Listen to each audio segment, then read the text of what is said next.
Warm greetings from the High 10. It is Everyday Shenanigans. It is the witching hour. Thank you for your patience. We're going to take a deep dive into the University of Idaho student slayings. So much misinformation, confusion pertaining to the students, their deaths, times of deaths, where the couple were, if there were cameras in the house, outside of the house, new information from the mother of Xana about doors being repaired, locks being repaired. We're going to take a deep dive into all of that information. Let's go to Fox and see what they have to say about this case. Thank you so much for joining me. Another big story we have been covering now for about 2.5 weeks. Good morning, everybody. Major uncertainty from law enforcement concerning the massacre of those 4 University of Idaho students. Police now say they do not know if the victims were specifically targeted, and this comes as investigators start to receive forensic testing results. Fox News correspondent Christina Coleman is in Moscow, Idaho, with the latest for us. It's definitely confusing, and we're just kind of hoping that we get some answers soon. Moscow police threw people for a loop last night when they said they did not know if 4 University of Idaho students murdered more than 2 weeks ago were victims of a targeted attack. That was a major reversal from what they have been saying. We've told the public very clearly from the beginning that we believe it was a targeted attack. But by this morning, they reversed themselves, saying that they do indeed believe this was a targeted attack. The back and forth leaving both students and local residents confused and worried. Hearing this gives me kind of a pause to think. Let's go back to that again. Hold on one second. The back and forth leaving both students and Moscow police threw people for a loop last night when they said they did not know if 4 University of Idaho students murdered more than 2 weeks ago were victims of a targeted attack. That was a major reversal from what they have been saying. We've told the public very clearly from the beginning that we believe it was a targeted attack. But by this morning, they reversed themselves, saying that they do indeed believe this was a targeted attack. Say The what? back and forth This morning? The latest. Hold on, you guys. I want to make sure we're hearing this carefully. It's definitely confusing, and we're just kind of hoping that we get some answers soon. Moscow police threw people for a loop last night when they said they did not know if 4 University of Idaho students murdered more than 2 weeks ago were victims of a targeted attack. That was a major reversal from what they have been saying. We've told the public very clearly from the beginning that we believe it was a targeted attack. But by this morning, they reversed themselves, saying that they do indeed believe this was a targeted attack. This content was uploaded 17 hours ago. It is now 3:26 or so in the High 10, 3:25. So this is less than 24 hours ago. So this would have been yesterday morning that this news network, live now from Fox, saying that Moscow Police Department first said it was targeted 2 weeks ago. Then said the other day, not a target. Now, back again, less than 24 hours ago, this content says it was a target. So what in the world is wrong with you all? Please stop talking. We're getting bits of information from the parents now that spins a little bit of light on the case, and you're entitled to your interpretation of Mr. Goncalves saying one of the girls was targeted, one of the people were targeted, 2 of the girls sleeping in the same bed, which is no big deal. They were friends. Hell, they're grown people that still sleep in beds with their parents. So go figure. Now, Xana mom, I will bring content to that here shortly about the father going there to change locks or repair locks. And where I have the problem with that is this. Why don't you news agents ask specific questions? Don't borrow anything from another sister station. If it doesn't sound concrete or it's vague, then go send somebody to their door and ask, hey, what did he do to the locks of your daughter and the other residents? Did he, 1, change the locks, put on a deadbolt, repair a lock outside the house, inside the house? Just ask the damn questions. Because this commentary I'm going to play by News Nation, Banfield can't tell you what he actually did, Xana'S father, what he actually did inside of the house. So you're going to ask yourself, we're just going around in circles. I'm glad that she's come forward, but I got a feeling the police is not going to be happy with this information. They're not going to be happy because they're going to say, well, now they're telling things that we didn't know or we didn't want to share with the general public. Let's finish this information by Fox. Thank you all so much for joining me. Indeed believe this was a targeted attack. The back and forth leaving both students and local residents confused and worried. Hearing this gives me kind of a pause to think back and forth, like what is our sense of safety here in Moscow? I don't like it one bit. Steve Gonzalez is the father of Kaylee, one of the 4 victims. Grieving his daughter's loss, he is frustrated. I know these statements take like hours and multiple individuals to review. It's not like this was something said on the side of the street within the first 5 hours of the case. Meantime, the community continues to grieve. The University of Idaho held a candlelight vigil to honor the slain students. Parents of 3 of the victims spoke from the heart. I want to remind you that that's the most important message that we have for you and your families, is to make sure that you spend as much time as possible with those people, because time is precious and it's something you can't get back. Madison Mogan's father is urging people to come forward if they can help with the investigation. If anyone knows anything, please just help out and just give us some closure and some, so we can move on and get through these days a little easier. Also, there's some progress in this investigation. Idaho State Police say detectives are starting to receive test results from some of the forensic evidence in this case. Reporting in Moscow, Idaho, Christina Coleman, Fox News. All right, Christina, thank you so much for that report. This is a story that so many people have been talking about, as there are just so many questions about the case. We know that no arrests have been made and no suspects still named. So I do want to bring in Joe Thompson. He is a retired NYPD crime scene detective there to kind of give his input on this situation, again, that so many people are talking about. Thank you so much for being here. Good morning, Josh. Thanks for having me.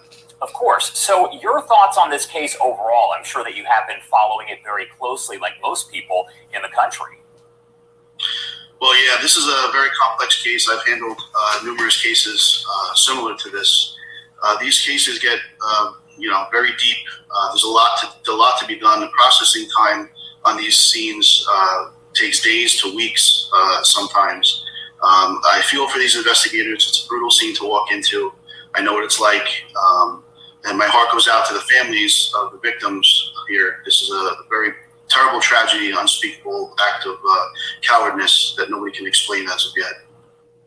Hi, just wanted to share a really cool new resource that I found out about. Sorry about that. What are your thoughts on these different news conferences that have been held? We know that police have said it was a targeted attack. They said it was not a targeted attack, and kind of have gone back and forth. From your experience, how do you feel about the way that they are handling it? Well, in my opinion, it's bad business to be telling the public anything that you're not 100% sure of. Very true. The reason I say that is you don't want to tell people it's a targeted attack when you have a possible killer out there on the loose. You kind of lose the trust of the public when you do stuff like that. So, I would hope that they would kind of tighten it up a little bit and not release as much information. The public doesn't need to know about this. The main purpose right now is the main goal here is to find the killer. So the less they tell, the better off they're going to be, especially when we get down the line and go to court with this type of case. Anything that's revealed, could make a difference in the courtroom. Do you think the flow of information is affected at all by the fact that Moscow police probably do not investigate crimes like this? I mean, I don't know if they have maybe an occasional murder, but to have 4 students stabbed to death in their rooms there, they're not really used to handling a case like that. Well, yeah, that could certainly play a role in a case like this. I mean, like I said, these cases are very complex. This is, from what I hear, they haven't had a homicide there in 7 years. I do know they have the assistance of the state police and the FBI. I don't know the level of experience that's coming in from the state or where these guys are from or how much experience they have in these types of cases, but they are very complex. You could run into a lot of issues initially, especially with the responding officers. I mean, to secure and preserve a crime scene is paramount when it comes to a scene like this. Every little detail makes a difference. I mean, we've learned from the O.J. Simpson case, and that was with the LAPD, who's highly experienced in crime scene investigation. We learned a lot from the mistakes they made there. It's very easy to fall into bad habits if you haven't had the experience. So what I mean by saying this is that the initial first responders, if they don't secure the scene correctly, you have people coming in and out. If there's not a correct log of people coming in and out that we could compare to certain things later on, shoe wear impressions, possible hair that might have fallen out of their head. We all shed hair every day. Very true. These types of things have to be done initially. Otherwise, the scene gets even more complex when you start adding way more evidence to the scene than was originally there. Exactly. So there's a theory that we all go by in crime scenes called Lockhart's theory of transmittal, which means basically when you walk into a scene, you're bringing something into that scene. And when you walk out of that scene, you're taking something with you. So that's something to be considered here, especially before the more experienced officers may have shown up. Would you be surprised if police were going to come out to say, let's say today, that they have a suspect, that they've made an arrest? Would that surprise you? Yeah, that kind of would surprise me. They're giving a lot of information at some of these press conferences, which kind of makes me feel that they don't really have much to go on yet. Again, they're going to have to look into each 4 of these victims' lives. They're going to have to retrace their steps from the night of this horrific incident to back in their lives to see if they had any other enemies. They're going to have to look at the home and find out who lived in that home prior to see if maybe somebody there had a violent enemy or something. They're going to have a lot of homework to do here with this. There's a lot of investigative work that's going to have to go into this. It's going to take quite a bit of time. Very true. Very true. And then you'll also run into the situation where you could have a suspect that doesn't have DNA on file. So you can collect all the DNA, you can put the story together, and you can actually recreate the incident. But the DNA source may come up as an unknown because not everybody has a DNA source on file, so there's nothing to go on. Fingerprints are usually much more easy to find a suspect initially. However, this scene is a super bloody scene. There's going to be blood everywhere. They're going to be looking for visible patent prints and blood all throughout that house. And if they don't get that lucky, then this is going to take some time. You were with the NYPD, which is a major police department. They see all kinds of cases. How often do you see a case like this where you're talking about 4 students stabbed to death in their rooms, and at this point there are just still so many questions? How often is there a case like this? Well, it actually happens more often than you would think. It's not always a high-profile news thing, but we always did have our share of multiple homicides, victim homicides. Very true. Again, they don't always hit the news, mainstream media, so they don't get the attention that this one is getting. But it does happen more often than you would think.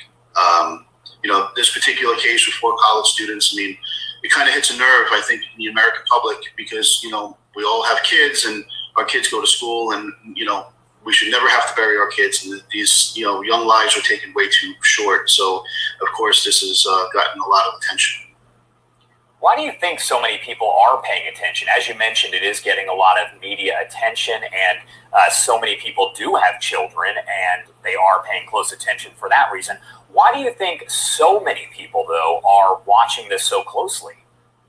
Well, now it's become a mystery. Now it's become, we need to know what's going on. It's like watching a horror movie, and you want to see, who the killer is at the end. And people get fascinated by this kind of stuff. I mean, all this stuff is out on television now, and things that people watch, and video games that these people play, and it's fascinating to some people. And that is definitely one dynamic of this. The challenge of trying to find out who did it. As somebody who was with the NYPD and has investigated quite a few cases, what advice, if any, would you have for Moscow police as they do move forward in this investigation? Well, I mean, they have the FBI there. The FBI is a good source of crime scene investigators there. So they need to just focus and take their time. This scene is going to be an extremely tough scene to get through. From what I've seen, even blood coming out of one of the rooms on the exterior of the home tells me that, there is going to be blood all throughout this home. They're going to have to take random samplings and try to find commingled blood, because in a lot of cases, especially with a stabbing case, you do get the perpetrator who winds up cutting himself at some point. Yes. Their hand slides down the knife and they wind up leaving their own blood. But to find that blood commingled with the victim's blood is going to be a very difficult task, and they're going to have to take numerous samples to try to locate and try to find out the sequence maybe of where he came in from, where he started, what was the first victim, second victim, third victim, fourth victim by blood. And it's going to be very difficult, if not impossible, to even do that at this point because there's so much blood on that scene. They're going to have to take 3D memorialization of the scene, laser scannings of the scene, and basically that's one of the newest tools that's out there that I can't say enough good things about. Basically, we go in and we recreate the scene in 3D, and that basically gives us a way to go back into the scene later on, even after things have been disturbed and moved and evidence has been collected. We can go back in and take exact measurements, and we can look at certain things and placement of things, and it really is a tremendous tool that they have. And I know the FBI uses the same equipment that we use in the NYPD. It's very high tech and excellent, and I've already heard that they've already been doing that in there. So it seems like they've got everything they need to do. And then just the boots on the ground. Hold on, let me see if you said they're using it too. Hold on. For people who they need to do, and then just the boots on the ground they're going to be out there. That's out there that I can't say enough good things about. Where he started, what was the first victim, second victim, third victim, fourth victim by blood. And it's going to be very difficult, if not impossible, to even do that at this point because there's so much blood on that scene. They're going to have to take 3D memorialization of the scene, laser scannings of the scene, and basically that's one of the newest tools that's out there that I can't say enough good things about. Basically, we go in and we recreate the scene in 3D, and that basically gives us a way to go back into the scene later on, even after things have been disturbed and moved and evidence has been collected. We can go back in and take exact measurements, and we can look at certain things and placement of things, and it really is a tremendous tool that they have. And I know the FBI uses the same equipment that we use in the NYPD. It's very high tech and excellent, and I've already heard that they've already been doing that in there. So it seems like they've got everything they need to do. And then just the boots on the ground, they're going to be out there. They're going to be looking for people who were released from prison who have a violent propensity to violence. They're going to be looking for people who maybe applied for a gun license and couldn't get a gun license, and maybe that's another alternative person that they're going to be looking at to see if somebody was attempting to get a gun to make their lives easier with doing something like this and wind up using a knife instead. These are all kinds of things that they have to look at. And I will say one other thing. Nobody really wants to talk about this, and I say this only from the knowledge of investigations. They're going to have to look for any type of drug incidents in this case. Okay. What I mean by this is, you're still talking about college kids. You're still talking about kids that may go out and buy marijuana, that may buy pills. They're going to have to look in the victim's house, in the victim's cars. If they see anything like that, they're going to have to trace that back as well, because we all know that any kind of drugs leads to, violence. So that is definitely going to be one area they may not talk about as much because nobody's saying that these kids are drugs or anything like that. Very true. It's still part of a typical investigation to have to go and retrace. Look, it's easy to say. All right, commercial break. Thank you all so much for joining me. We're going to chop up what he's saying. It's a lot of information to digest. Course. And at this point, as we mentioned, police have not named any suspects. Do you believe it is possible that they already know who did this and they're just not telling anyone as they do gather that information? Again, this is pure speculation, but does it appear that it is possible they know maybe who did this? I think that's probably highly unlikely at this point. But you could be right that they could know who did this. I mean, if you get a fingerprint on the scene that comes back and pops on somebody and they just can't locate the person, they're not going to come out and say, well, we have a fingerprint, we've identified the suspect, because that this is all over the news. That person sees this and they're off, and it's gonna be even harder to find them. So when they do find who did this, we're not going to hear about this until this person's in custody, and that's the right way to do this. We don't want to give anybody any tips and leads that says, hey, listen, you know what, we're on to you, and that's just going to make their lives a lot harder to try to track this person down. So it's possible, but I think probably highly unlikely at this point. Like I said, this is a very complex case. Unless that person's DNA or fingerprints have been on file, then there's a slight chance. DNA takes a couple weeks to come back. Fingerprints you can do immediately. So it's possible, but probably unlikely at this point. Something that I'm not hearing a lot of people talk about, and this would also be speculation, is it possible that there is more than one attacker and this wasn't just one person? Because we are talking about 4 people that were killed. One of the parents of the victim saying that it appeared that she had fought back. So I guess, is it possible that there's more than one person involved? Well, they'll be able to check the fingernail scrapings of each of the victims that have defensive wounds on them. That's one of the standard things that we would do. And they're going to check to see if the DNA, even if it's unknown, we can check to see if that DNA is a match. Exactly. There's 2 unknown DNAs. Didn't think about that. DNAs underneath 2 of the victims' fingernails or one of the person's fingernails. Then we know that we're dealing with more than one. Imagine that. Oh my goodness. They can also try to see if they can. I mean, I don't know. It sounded like it was very violent stabbing attack. Sometimes you can get impressions from the knife and see if it was the same knife that was used. Although I don't know. Very true. Impressions of the knife. Very good. What's going on in that scene? But that would be another way. But more likely it would be the DNA, because even if they don't get a match, they will be able to see if there's multiple unknown people that have DNA profiles in this home. And I will point out one other thing. This is a college rental home. There are going to be a lot of people that have been in this home. There are going to be numerous unknown DNA profiles that are going to pop up in this home just from people being there. Our technology with DNA has come a long way. I will tell you, from back in 2005, I was able to apprehend a suspect based off a dried bead of sweat in a burglary case that was on a TV monitor. So, that was in 2005. Nowadays, the low copy DNA has become so sensitive that, just by merely a person being in a room and shedding any kind of skin, we all shed millions of skin cells a day. They will be able to take samples and come up with DNA profiles. So I wouldn't be too alarmed when you keep hearing, oh, we got a DNA profile, because there are going to be many unknown profiles that are going to pop out of this. And we're going to have to take many elimination samples of people, of friends, of people that have been in that home in order to kind of narrow down who the suspect is. Obviously, the suspect's DNA is going to be in the blood. So if they can kind of, get a mixture of blood and find an unknown profile compared to the victims, then we know who a perpetrator is.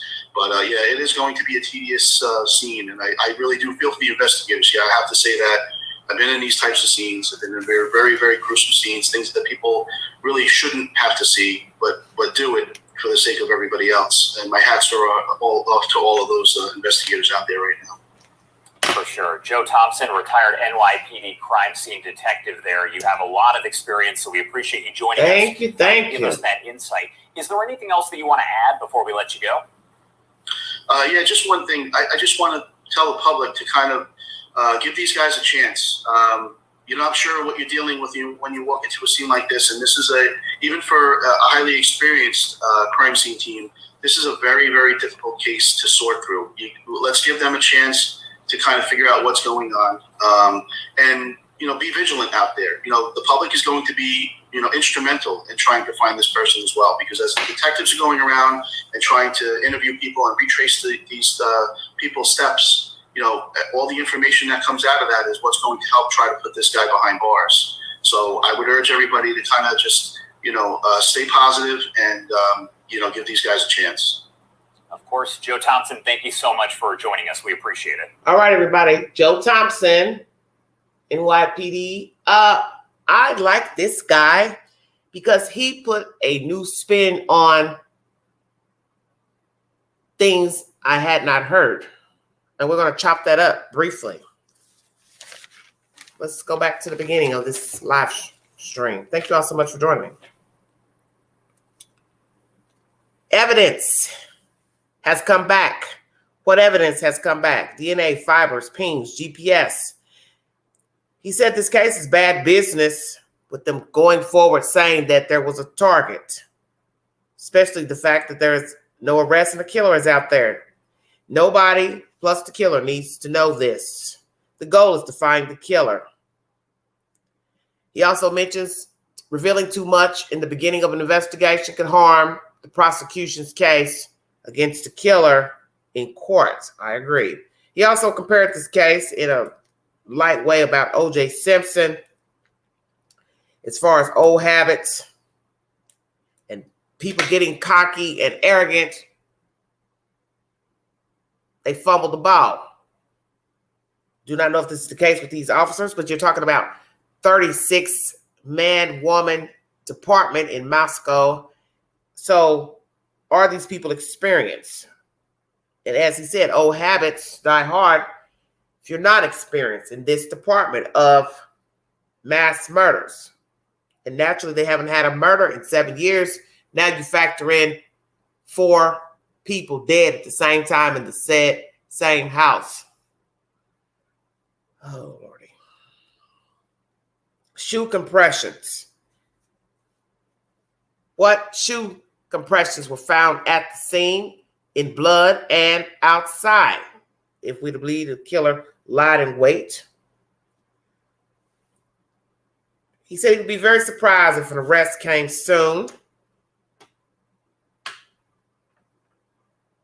Very soon. Due to the only way an arrest will come naturally is if you have a DNA match under the victim's nails and, of course, mixed in with the blood. Is our perpetrator in the system? I don't know. He also mentioned drug incidents. He really wanted to focus on that. You know, not to be disrespectful, but this is true. You have to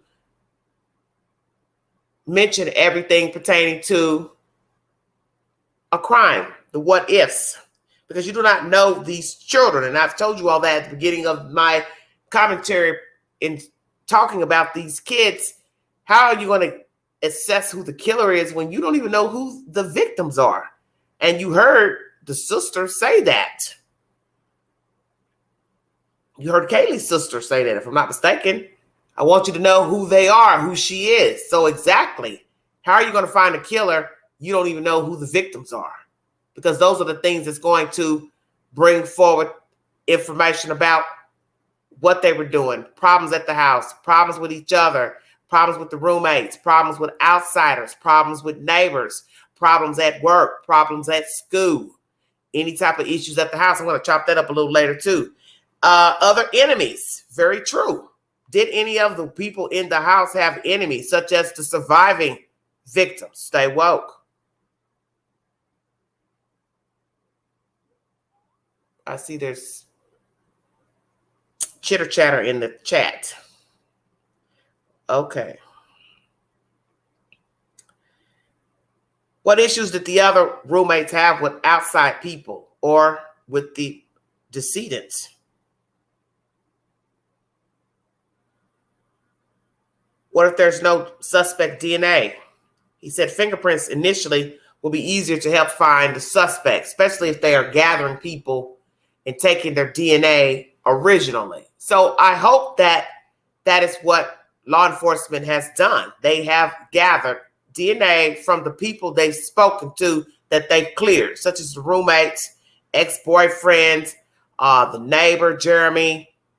That would be the right thing to do, is to gather information, such as DNA, fingerprints from those said people. The host asks, why are so many people paying attention to this case? He says, because it's a mystery. It's a mystery. People like it's like watching a horror movie. People want to see who the killer is at the end of the movie. The challenge is finding the killer. He says they need to take their time. Due to the fact blood was coming out of the wall to the outside. So much blood at the scene. Newer technology 3D enhancements, you go back in. He says the FBI uses it, and he's heard that they're using this in this case. So what I'd like to know, how did he know that they're using this 3D imagery in this case? Somebody's talking. Prison release. New people released into Moscow. Do we have any new prison release? People on probation, parole, coming out of the prison system that have violent offenses on their record? How many people have been recently released out? Let's go back at least a year, because when I think of the case down in Memphis that I covered pertaining to the school teacher, that perpetrator, African-American male, had been out about a year, and we later found out after this white woman was killed that he had assaulted a black woman in an apartment the year before. And DNA didn't happen to be tested and ran until after the white lady's murder, which is very strange. Very, very strange.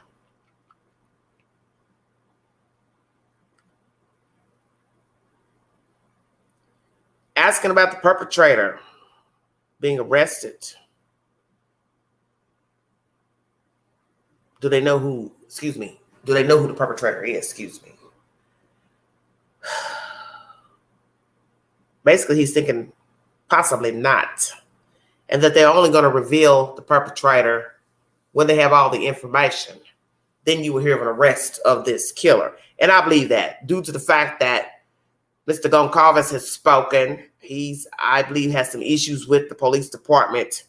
Now, Xana'S mom has spoken. I don't think the police is going to trust talking to the parents or revealing any more information to the general public or the parents. I don't think they're going to even be telling the parents anything, because as you've heard, they haven't heard anything in about a week. So I don't see the police talking to anybody. But we will see if an arrest happens soon. Impressions of the knife, if they're different on the victims. Very interesting. See, there's always something you can learn from law officials. Did the perpetrator use more than one knife? Did the perpetrator break off a knife? I did read commentary where they believe that it's only one knife, but you're stabbing people, and that means you're going through tissue, bone, fat. Was only one knife used?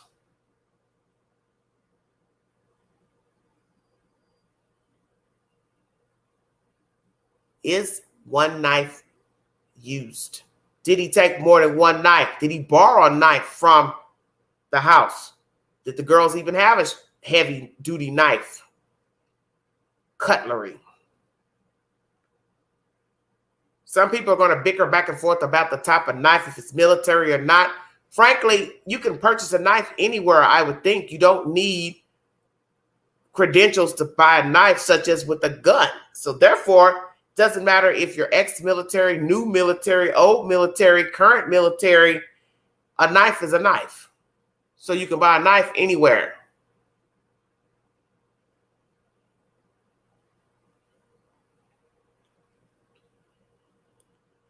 If the autopsy is done right, they should be able to find out the measurements of the knife. If it's only one knife used, more than one knife, DNA under the fingernails of the victims. This will show us if there's more than one perpetrator, if the victims have more than one DNA under the fingernails. So if we have victim in room 1 has a different DNA sample, then this victim over here in another room has a different, then possibly we have more than one perpetrator.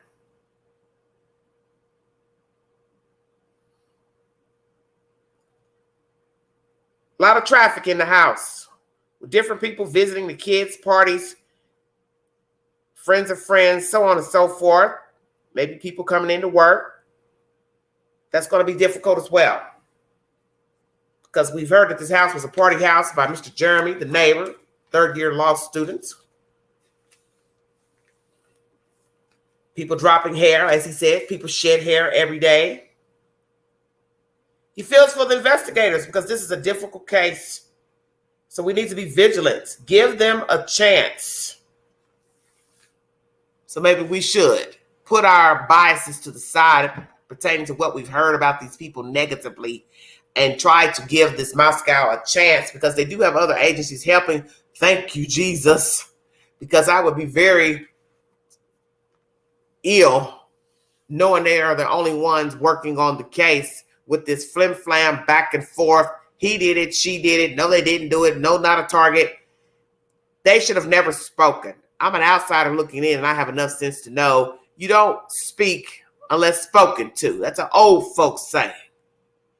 Speak when spoken to. So therefore, nobody asked you anything in the beginning because nobody knew they were dead. So therefore, you should have never said anything about target and not target. Evidence at the house. Now it's changed back to target. So what is at the house that leads them to believe this is a target? I told you guys in my other video, I think they changed that commentary because of Mr. Goncalves talking about one of the girls being a target. They were upset that he gave out that information, I'm assuming. So they went on and changed it to say, oh, ain't nobody targeted. Then it went to maybe the house is targeted. The house is an entity. It has no value without an occupant in it. Unless it's, I'm going to say this, a big fancy house or a trap house. So we're going to chop up all of that. Who are these girls?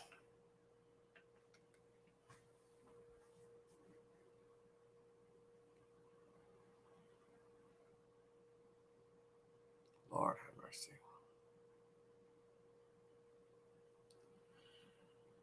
Who are these girls? Who are the people that they fooled with, ran with, problems with these kids, neighbors? Anybody ever got in trouble? Anybody witness a crime? This law enforcement officer has a lot of great points. You need to know who the victims are. As Kaylee's sister has said, I want you to know who my sister is. That's true, because that is going to lead you to the killer when you find out who the victims are.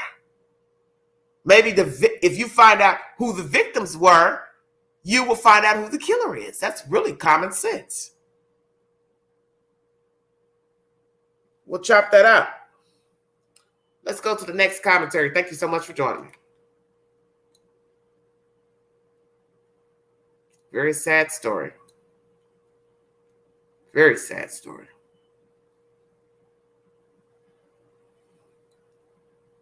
Oh, Lordy. Prayers to the families. Targeted attack. Idaho students murdered. Latest news 13 hours ago uploaded to Court TV. I want you all to go over to my community page, and I want you to look at the background while the reporter is reporting this story.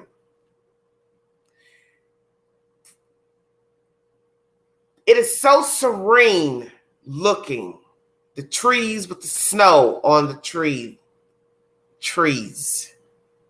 If you were to turn on to this news broadcast, you would say, oh, look how pretty the snow is. But little do you know, if you're not following this story, that behind those trees with the snow on the tree, leaves and limbs, lies a house of horrors. A house where somebody infiltrated and went in and bludgeoned 4 kids to death.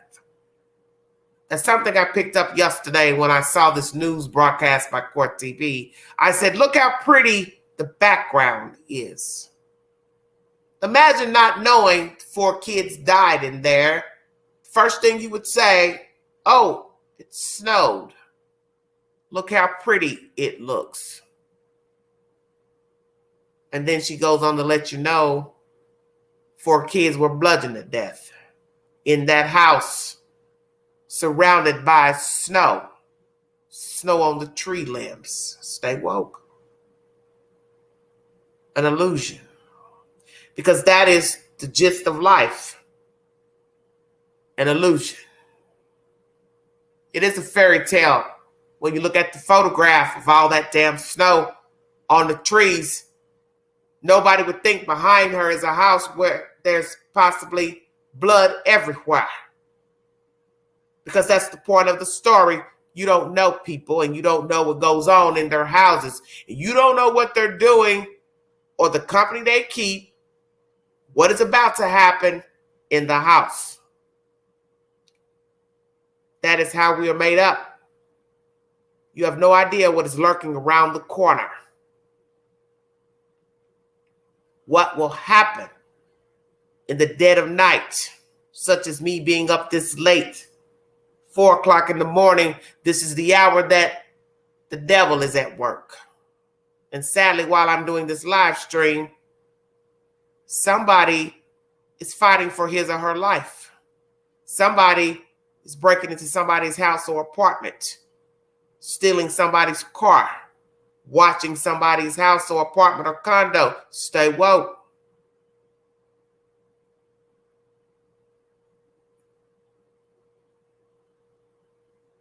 Somebody is lurking as the queen is speaking.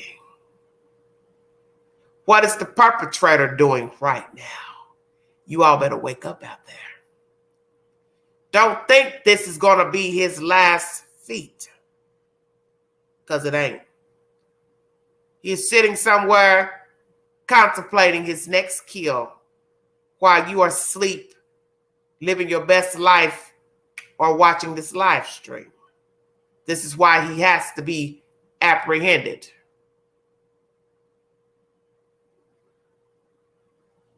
Because he will kill again if he has not killed already and or killed before the Idaho students. Court TV is my next information. Thank you so much for joining me.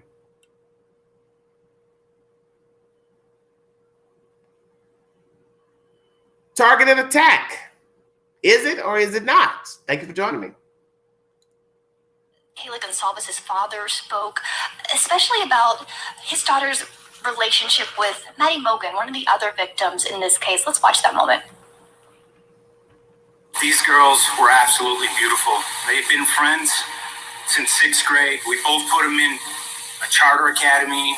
They felt like they were being punished. 6th grade, they just found each other, and every day they did homework together. They came to our house together. They shared everything.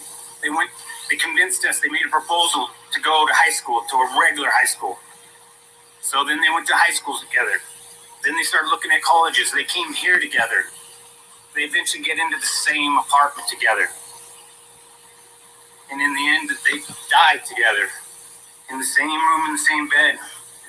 And it's a shame, and it hurts. Tears were flowing. What an emotional moment. And a new tidbit we're learning in that speech, Michael, that Kayla Gonsalves and Maddie Mogan died together in the same room, in the same bed. And I want to have my photographer, Peter, pan over. Tip line. If you have any information to the deaths of the Idaho 4, 208-883-7180. 208-883-7180. This is a very scary, scary case. We know that people are murdered every day, but this is scary because these kids lived in this house together, trusted one another, perhaps, trusted their environment, but they were betrayed by the Reaper.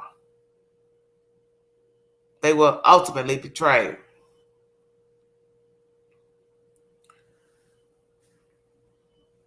Was this a target of any individual in that house, alive or deceased? Were any targets of the ones that survived, that are alive, the 2 young ladies, and now mystery tenant number 6? What is the truth and the information pertaining to him or her? I'm assuming it's a she, since all the other roommates are women. Why were they not there? Were they out of town, at home, visiting family, friends, vacation, working, what? At a boyfriend's house, what? And what are the odds that you have 3 dead and 3 alive? I do not believe in conspiracy theories, but I'm going to go out on a limb on this one this time. And I said I would never give a rendering in this case. But something is strange with the number 3.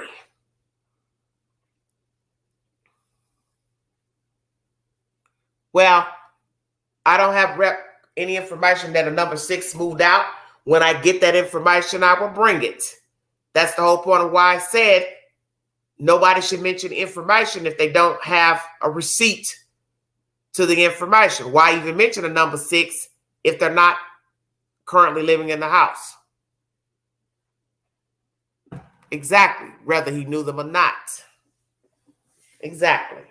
The point is 4 children are dead for whatever reason.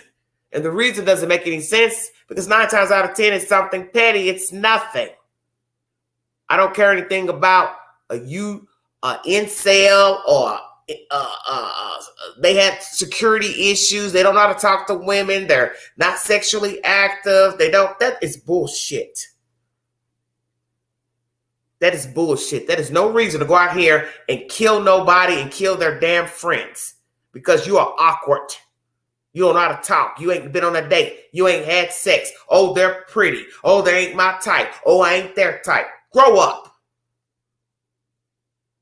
You have to learn your way in this life. You got to navigate on your own and be the person you want to be. And killing people is not the answer. Because in the end, no matter how pretty the girls were, they lived well, had a good job, whatever you want to do to put them on a pedestal, in the end, they were human beings. They were just regular people. It is the problem with us is when we put people on pedestals, which would lead to this incel syndrome. It's bullshit. People are people. Short, tall, fat, black, white. You are a human being before you are anything. So whatever label you want to answer to is on you. Not an outsider. Not a pretty girl. Not a handsome guy. Not the football player. Not a CEO. But you. You answer. I never said uncle. I said incel. Okay.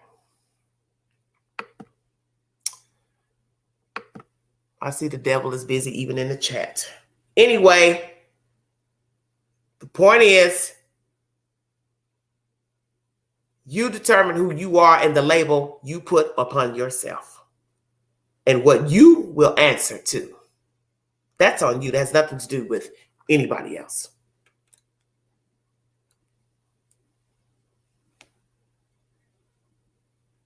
Over to the 3rd floor of this home. This angle gives us a better view of one of those 3rd floor bedrooms where you can see the pink cowboy boots. There's also a pink letter N, which indicates that would have been Maddie Mogan's bedroom. On the other side of that 3rd floor would have been Kaylee Gonsalvez's bedroom that had back glass sliding doors that lead to this back patio porch area you can see on the 3rd floor behind me. So likely, Michael, how eerie it is that maybe one of those rooms on that 3rd floor, Kaylee and Maddie were found that morning, November 13th, by the authorities. And I was able to catch up with Maddie's father, Ben Mogan, yesterday before he spoke at the vigil. In fact, it was his first interview after the death of his daughter. And we met him at the Mad Greek where Maddie worked along with another victim, Xana Kernodle. They were servers at the Mad Greek restaurant in downtown Moscow. He was there eating with family, and he told us this about his daughter. All right, intermission. Thank you all so much. So 2 of the roommates worked at the same restaurant. Find any words for any of this. It's just no one should have to go through this. As far as the investigation, no one's been arrested. They say they don't have suspects. Is that? Yeah, they call me every day and tell us, they're working on how many people are working on it and that they have these leads and that they're sending stuff in every day. So I just have to trust that they're doing as good a job as they can. And they seem like they're working hard, and that's all I can hope for, you know. Do you have any idea why this could ever happen to your precious baby? Just nothing at all would ever make any sense of this. What a heartbreaking moment, and he had tears in his eyes as he recounted. I mean, his face just lit up when he talked about his only daughter, Maddie Mogan. He said his wife, Maddie's mother, too bereaved to travel, to be here for the vigil, and he said that she was the thing that he's most proud of in his entire life. Gosh, Shelly, it's just heartbreaking. Heart breaks for those parents. I mean, listening to that story, it's just wow. All right, so we know we've been doing this for a while. Not a lot of information. We don't have any suspects. What can we expect next, Shelly? You know, this investigation continues, and according to the spokesperson with the PD, there's a lot happening behind the scenes. It's still a very hot investigation. He says, please don't let any of the lack of updates or communications indicate that this is slowing down in any way, is what he's told Court TV. And again, this is a community, as I've been telling you, Michael, with a mass murderer still on the loose and very much still on edge.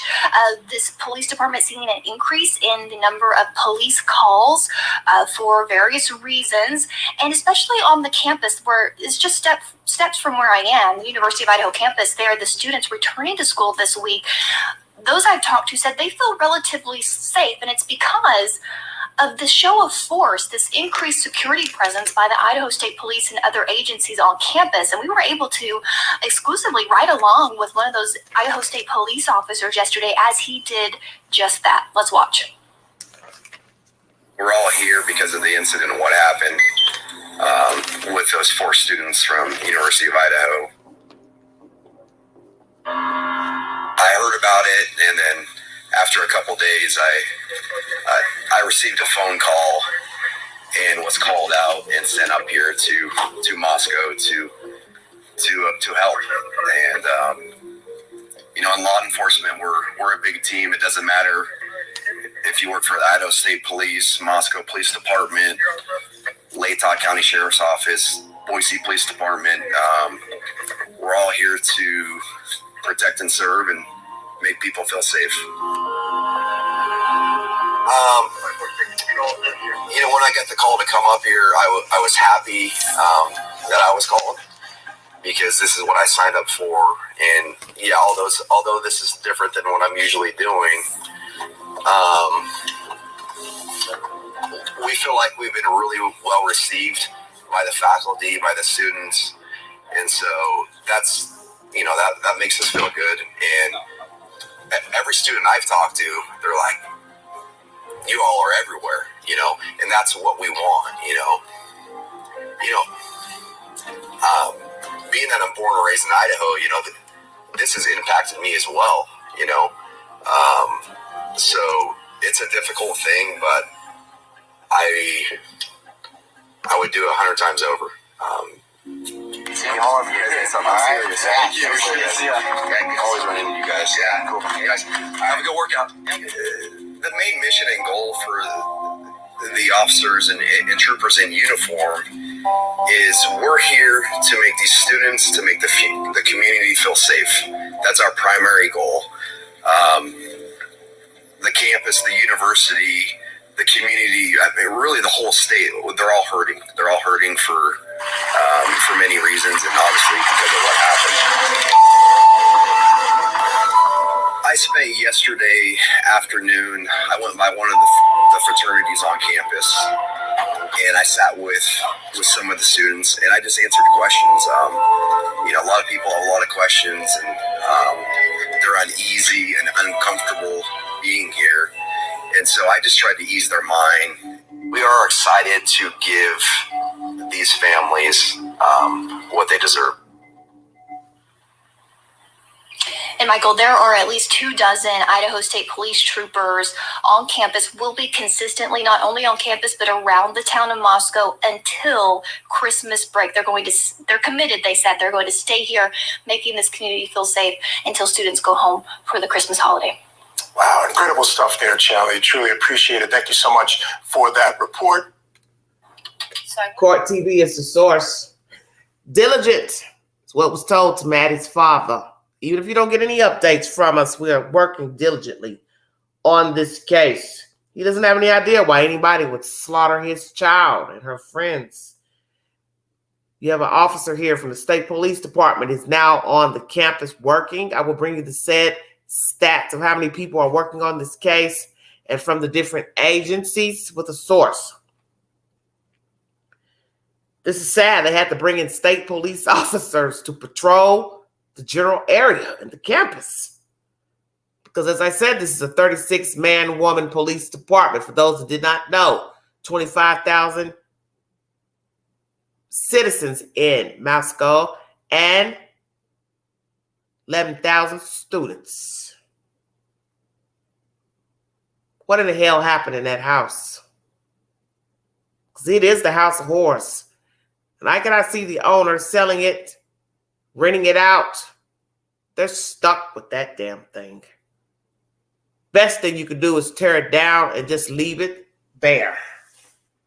Because we know in time, it'll probably have to sit a while before somebody would pay for it. And it won't be prime real estate because you won't get a damn dime or the money that you want for that house because these deaths are attached to the house and the property. And I can't see any sane human being wanting to go in there and do anything with it. I don't care about remodeling, stripping up stuff, knocking down stuff. You know how the queen rocks. Fuck that house. I don't give a damn about it. Since they got so many properties around, apartments, houses, just tear it down and put a miniature park. Put a dog park right there. How about that? Because as some of you probably don't know about a case that happened here many moons ago in Knoxville of a Caucasian couple brutally murdered, sexually assaulted. They tore that house down. The culprits were African American. That house is no longer, from my understanding. They tore it down. The city tore it down. So that was, in my opinion, should happen with this house. Sell it to the city, and the city will buy it, and then they'll tear it down. And you could put a miniature park there so the kids could have somewhere to go to possibly, walk their dog, a couple of picnic benches, and make a memorial in the place for these decedents. That would be the best thing to do.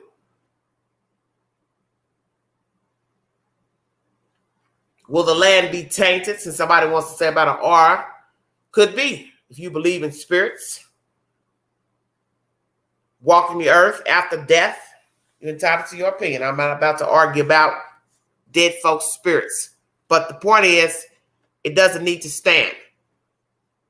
All those houses are jumbled up together right in there.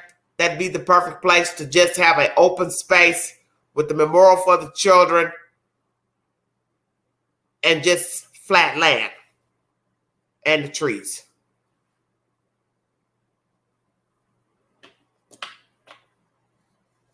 It doesn't need to be anything. No house, no apartment building, no nothing. Just tear it down. God's got enough land in America. Nobody will lose sleep for one little piece of land in the middle of Moscow with nothing on it. Stay woke. Idaho won't fall apart because there ain't no house on there.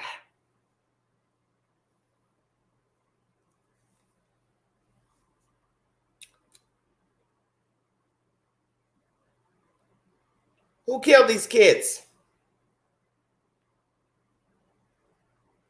We now have new information coming from the mother of Xana.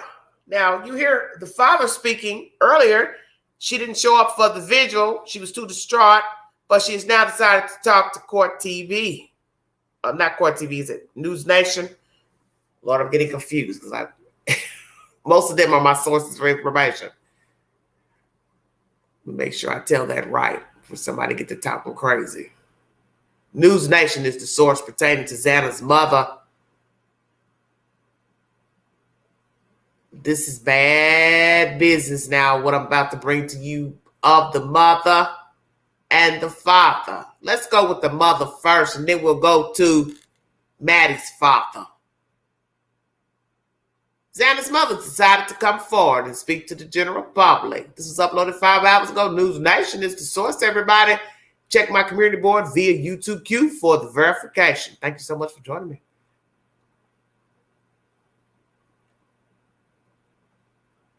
Lord have mercy. Mom, Kara Denise Northington, is on the phone with me now. To ask you off the bat how you are getting by in this terribly sorrowful time. Not very easily, not good. I mean, I don't know how to figure that. I can't even imagine the pain that you and your family are going through. Have the police been helpful to you, Kara, to understand some of the things they can and can't say? Honestly, no. Honestly, no. They haven't said anything. I learn more on the news and on TV than wow, that's deep. said to me. Why has police? What's the problem? You don't want to talk to the parents because of Mr. Goncalves? Mr. Goncalves, don't take it personal. I'm not trying to put you on blast, but I don't think the police are happy with you talking to the general public and the news agents. They don't like what you said, and now that you told that both of the girls are sleeping in the same bed together, that is possibly information they did not want revealed to the general public because they know how people like to run their mouth and gossip and assume the worst and spread lies and venom, which many people do. They do it in the chat. So hell yeah, they'll do it. Now mommy has come out, Xana'S mommy, to say nobody's talking to her either. They don't want to talk to you guys because they think you're going to tell stuff. Stay woke, everybody. Not getting ready to talk to nobody.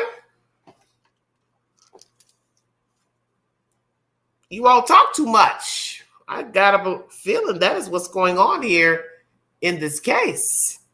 They don't like the chitter chatter coming out of the mouths of the parents. So therefore, thank you so much, Boosie. They don't want you all running your mouth to the general public. That is what's going on. Hold on one second, you guys. Mr. Goncalves, you have stirred the pot. Somebody's not happy. So they decided we will only speak to the family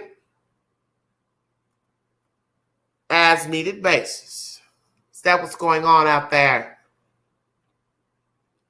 I do believe that is what is going on.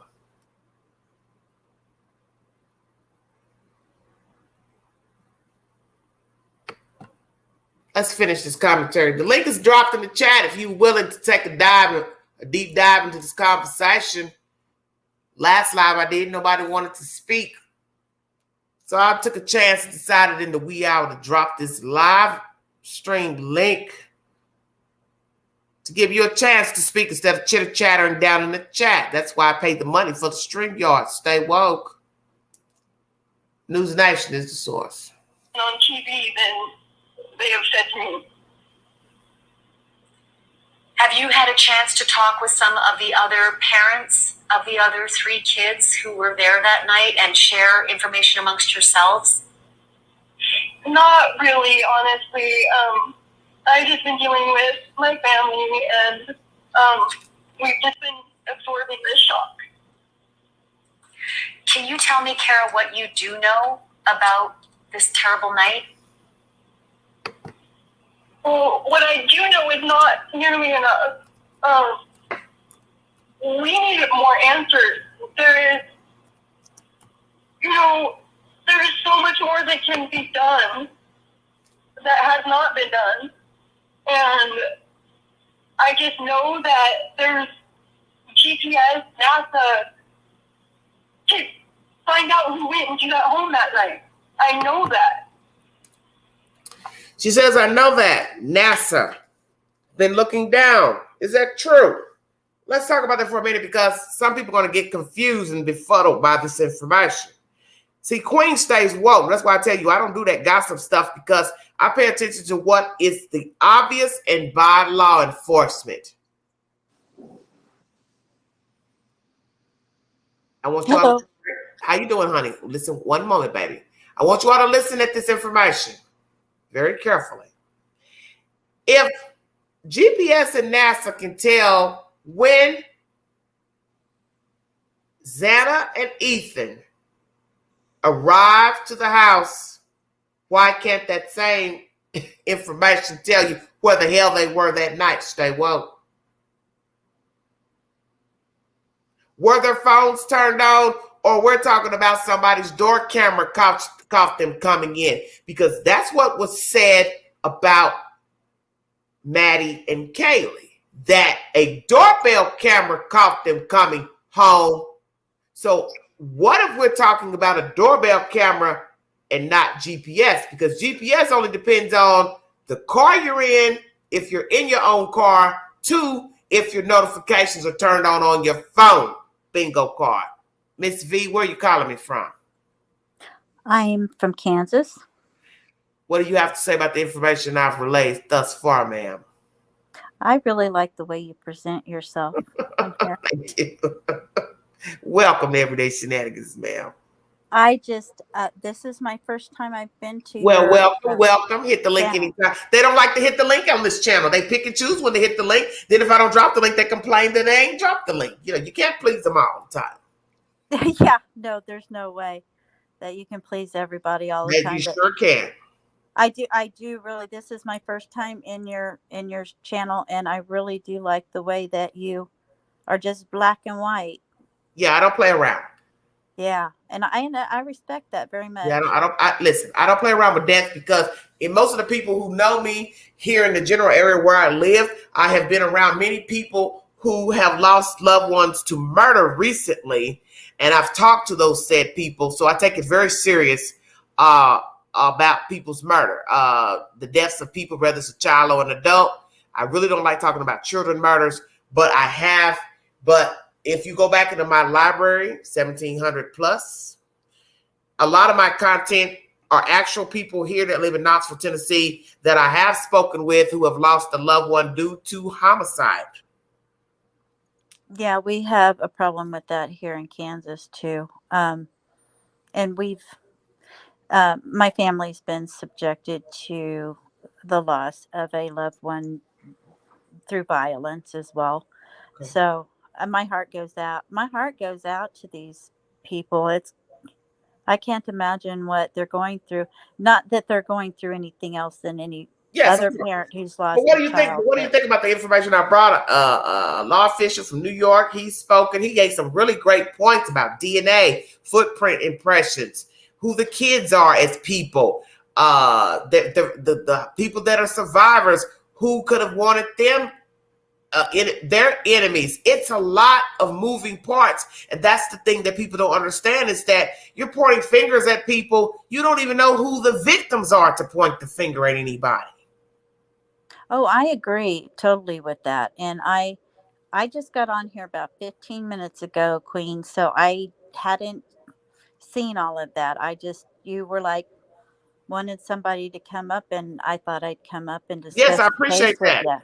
I appreciate that, because it helps the flow of the content if people would hit the link and give their commentary, in a respectful manner without gossip, because I know many people like to repeat what they heard, but I like to stick to what the police has revealed, what the family has now revealed. And the one thing I've learned is that little by little, things are coming out about these kids.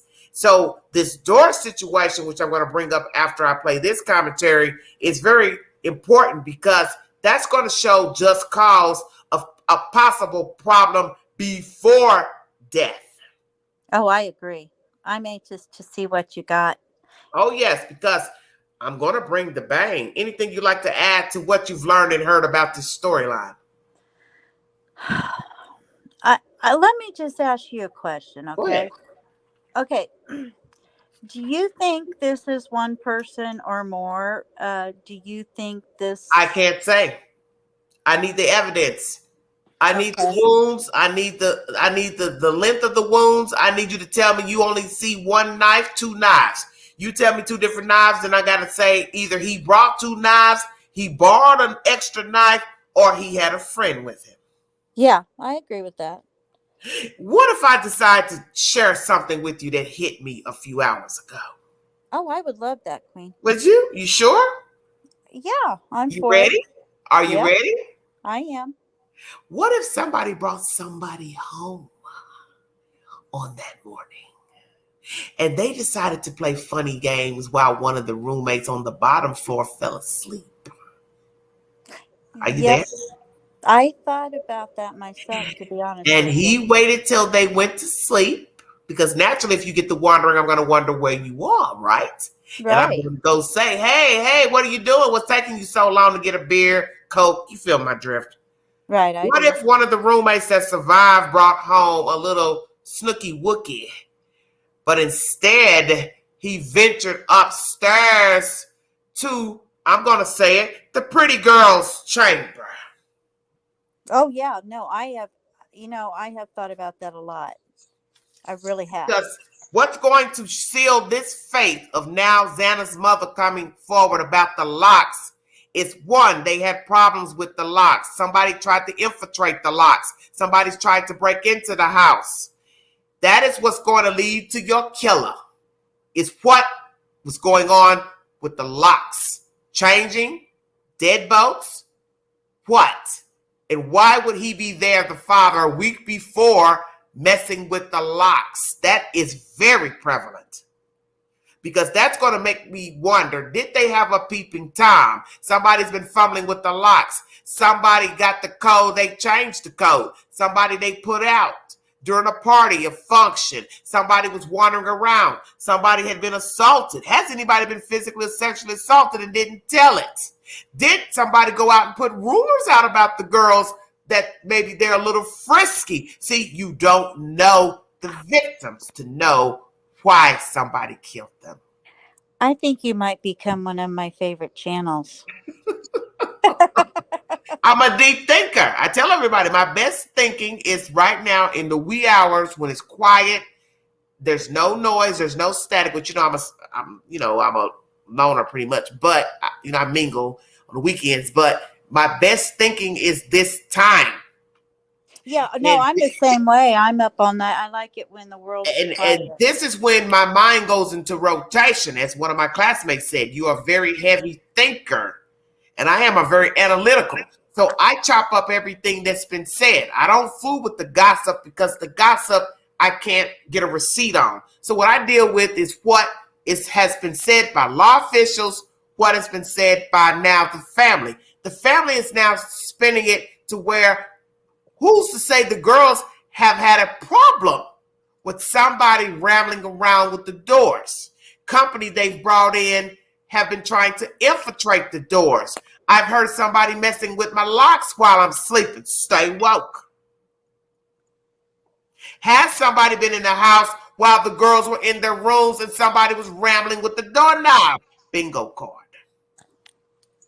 Too, one thing that I don't know if you've thought of this, but they were making such a big deal about the food truck thing. And yeah, that's a waste of time. That's a waste of time. Oh, yeah, definitely. That's people that want clicks and views.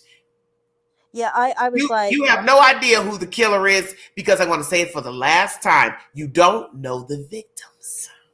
This is true. You don't know what they've been doing. How do you know that these girls were doing some other hanky-panky type stuff, such as doing stuff underlying on the internet? Stay woke. Yep. And so I was like, two things. One, I was like, okay, if the person that unalived them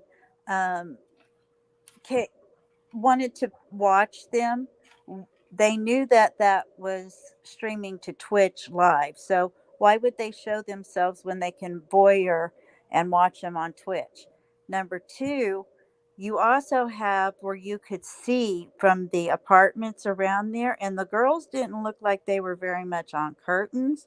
So you could sit in those apartments around there and want the Exactly. two That's back. why I said, that's why I want to bring that in when I'm done with all the audio. You don't know who they fell out with over there. You don't know how many complaints have been called to 911 about the noise. Jeremy tells you that they were loud, that they was be in the windows, different people. That goes to just cause. How do you know they didn't ruffle the feathers of another neighbor? I'm sick of the parties. I'm sick of the noise, because that's what's jacked up about the situation, is that this is a mixed neighborhood. Houses, apartments. Who to say that somebody doesn't own a house that's mixed in with a bunch of fucking kids? No, I agree. I totally agree. And I'm And I sick of mean, the I noise. think voyeurism in this thing, I think, has a lot to do. That's why you use curtains. You don't ever have a house without curtains. Let me tell you something. I'm getting ready to share something with you.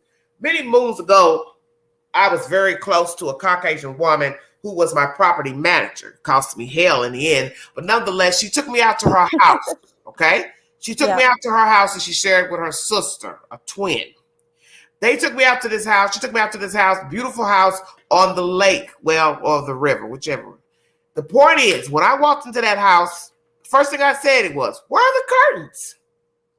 And she said, "Oh, we don't use curtains out here because, we don't have any problems with neighbors." I said, "Don't ever assume nobody would watch." Oh, yeah, totally. You're assuming that your house faces the concrete, but as you go to the back of the house, there's a drive that goes straight into the water, which is where you could, take your boat and just float it on into the water. What I tried to make her understand is that you don't know who's watching. You assume you know your neighbors. You assume they're okay, but you cannot give people a pass in a house with no fucking curtains. Oh, especially if, okay, if you don't, okay, I live in the country, right? Mm-hmm. And there's some windows I don't have curtains on, but Okay. like on this, I've got like 5 acres and family that lives in the same Yeah, I hear area what you're where I saying. am on a But you can't, dead-end street. but you don't know who's Don't know who's watching, That's but right. at least in the important areas of the bedrooms and the Yeah, bathrooms okay. and things like that, even in the country, Yes, I I understand. make sure that I have my curtains closed because, Yes. you don't want to invite somebody watching you, maybe one thing, but somebody watching you when you're in your Indisposed. most vulnerable Bathroom. Yes, I'm saying. state, then that's not a good thing. See, the thing about living in rural America is this. It won't matter about curtains on, curtains off, because those are the perfect places to target because they know how long it's going to take for 911 to get to you. Stay woke. Yeah, no, I agree with you. So it I won't matter really do. about ADT. It won't matter about mommy's next door. It won't matter if mommy's a little ways down the highway. I know ain't nobody going to get to you because I'm going to make sure the phone lines are cut. Stay woke now. I'm going to cut the lines to the house. So there's not going to be any Wi-Fi. There's not going to be any phones. So it doesn't matter about anything because I got you where I want you. Except now we do have cell phones, thank the Lord. We have cell phones, but if I get to you in time, you're not going to be able to use your cell phone. Oh, I totally agree with Yes. you. I try to just, make people think of the worst case scenario. I think people being able to look up there in their windows and things like that probably aggravated the situation of whoever did this, Say what? Say that again, sweetheart. I think with the girls not having curtains and everything, I think like they were enticing me. Yeah. Yes, because if you're a wacko sicko, you may think like that. Why every time I go by here, they got the damn curtains open or don't got no curtains at all. Teasing me. Yes, teasing me. Very good. Very interesting point. And the thing of it is that this person could think that they have some sort of a relationship. Yes, very true. Very true. And we have heard of that with sadists. Many people who are mentally ill that you've heard of, people who stalk famous people, they have made up, very wild stories that, he was calling me, she was talking to me through the TV, all type of wild stuff. And you're looking at them like, what the hell are you talking about? But they were ill. Yeah, no, she looked at me. Let's talk about that. Now, here in the South, we're known to smile at people, talk to people. We're friendly, which can lead to a problem. That's why a lot of Northerners, they judge us because they're like, woo, they talk a lot. They're very friendly, but that's what we do in the South. We talk, we touch, how you doing? Touch your shoulder. But that could be offensive to somebody who is not accustomed to that. And I always tell people that can lead to a problem.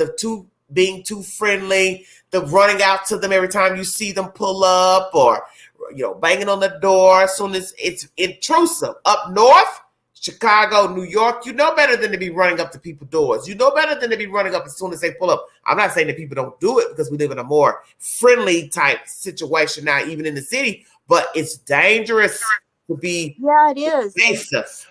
My family's from southern Missouri, so I have those southern roots in me as well. And Kansas is not so far north that we're the same way. I guess I'm going to say we're the same way. We're very friendly people and all of that. And yeah, it can lead to a problem. But that's how many people have gotten killed. Yeah, because somebody Offering could rides. think they have a relationship with them. Yes. And then you're leaving the curtains open. Yes. And you're walking around teasing Open them. invitation. Yes. And so you must know that I'm watching you, because you must want me to watch you. Exactly. But you know what?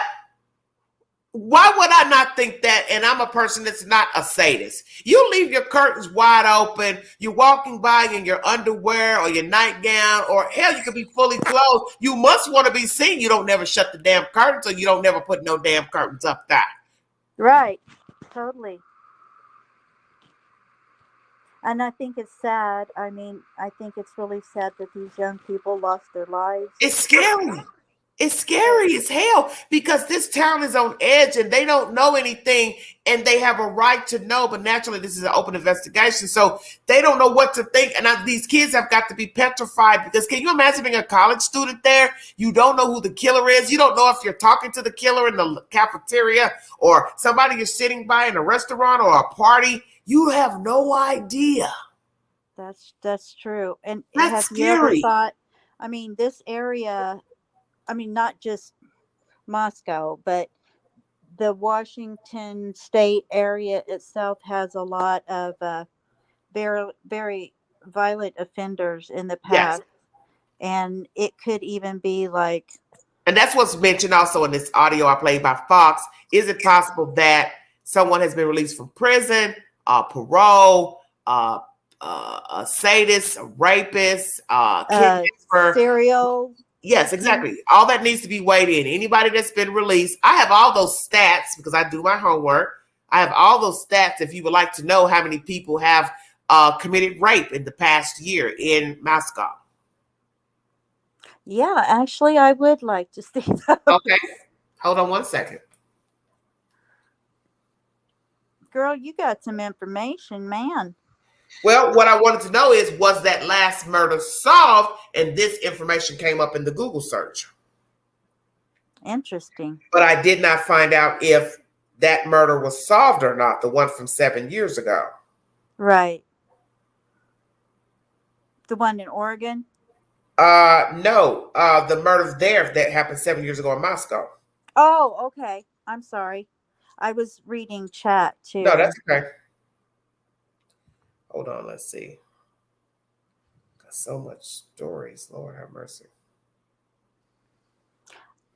You know, I like people who are down to earth and say what they feel and don't leave any room for, you know, exactly where you stand with somebody, you know? Yes. Yes. Life is short. We don't have time. And let me say this, because I've not said this in a week when Ethan's mother spoke. Life is short. And you need to try to communicate with people and let them know how you feel, no matter who they are, whether there is your mother, your father, whomever, and go from there. Yeah. If it doesn't work out, then it doesn't work out as far as communication, but make an attempt to stay in contact with people if you can. Yeah, and don't leave people guessing how you feel. I mean, okay, when I'm on the phone or when I text or whatever, if it's somebody that I care for, the last thing I always want to say is I love you, because that might be the last thing that I ever say to them again. That's and true. I want them to remember that's what she said to me last. Okay. Let's see if I can find this. If this is in this article or not. Oh. How long you been doing this, Queen? 2019, I believe, is when I came on. Oh, wow. Summer 2019. You got over 17,000. No, 12.5. If I ain't 12. mistaken. Yeah, so I'm on my way. I don't think it's in this article. Well, that's good. I'm glad you're doing so well. You got 200 people in here in the middle of the night, lady. You're doing pretty good. So I'm doing pretty good, huh? Yeah. I don't know. I guess I'm glad you're up. I'm always looking. Yeah, I decided I'm to like, go ahead and do the live and clear my calendar out. I can't find it. I thought I had put it in my Rolodex. Darn. Maybe I don't have it. Yeah, now I'm disappointed. oh, I know what it's There it like is. I having got so it. much Fox News. information. I got it. Yeah, they like to hide on you, don't they? Yeah, because I had another place that I hide my stuff. Okay, let me go in here and see. Here we go. Records and reports show the killings were the first in the northern Idaho city in over 7 years. In northern Idaho city, another violent crime was a similar rarity. Yearly crime statistics show no murders were reported in Moscow from 2016 through 2021. So that's a 5-year span.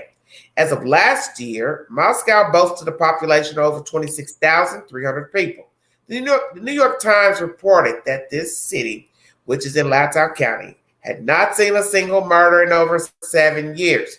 A spokesperson of the Moscow Police Department instructed Fox News Digital to complete a public records request for crime statistics. Hold on 1 second. Gotta load up.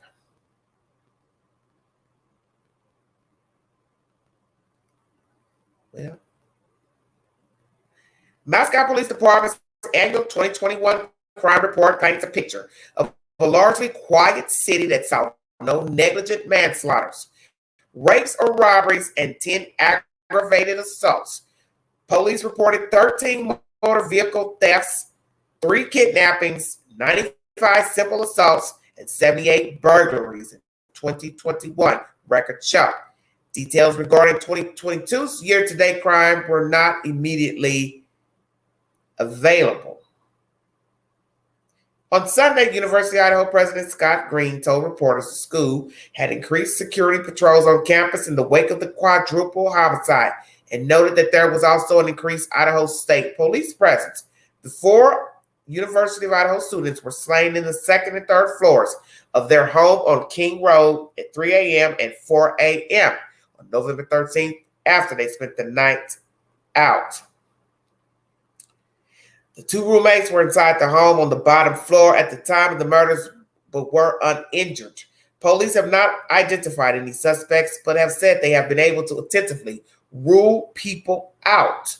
The victims were all believed to have been asleep when they were attacked, though some show signs of defensive wounds. Each victim was stabbed several times and showed no signs that they were sexually assaulted.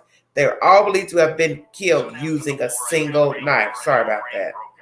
I don't know why this. Oh, you're good. I'll say.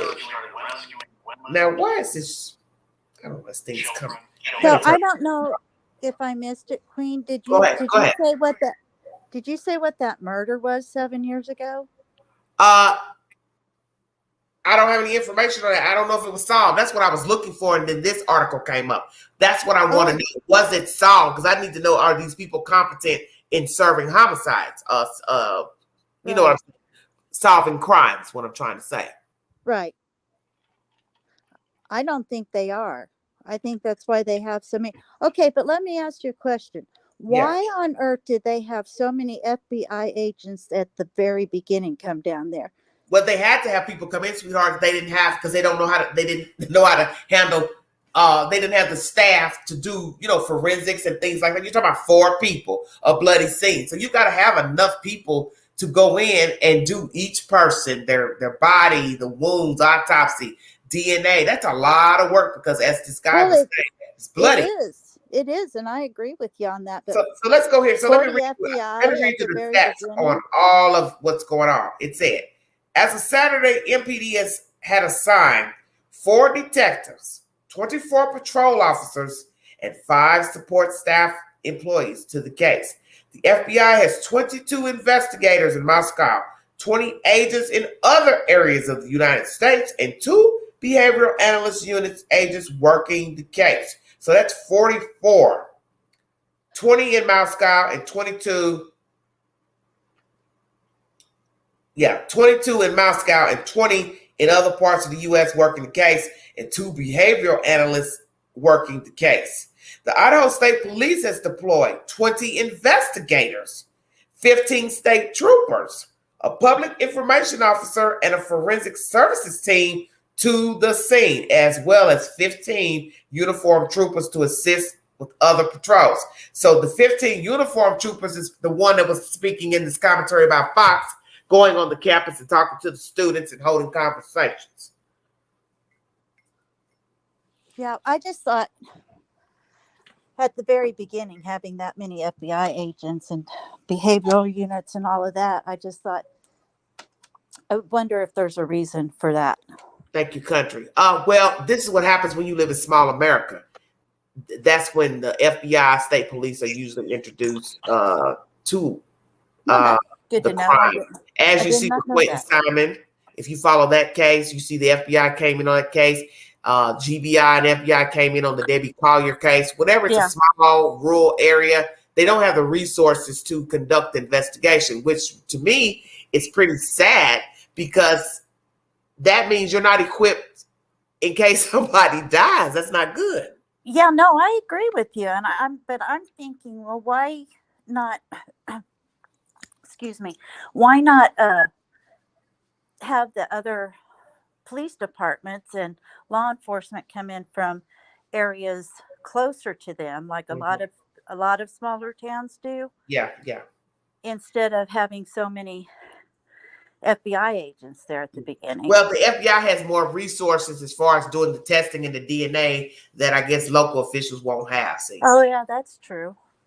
Let me mention this because it's something I did not know of. It said MPD officials are asking the public to share all outside surveillance video taken from 3 a.m. to 6 a.m. on Sunday, November 13, 2022, from businesses and residences within a specific area. A map of the area in question is below. That's very interesting. It is. They have received 646 tips since the attack and have conducted over 90 interviews. If you have any information, 208-883-7180 for tips. Interesting.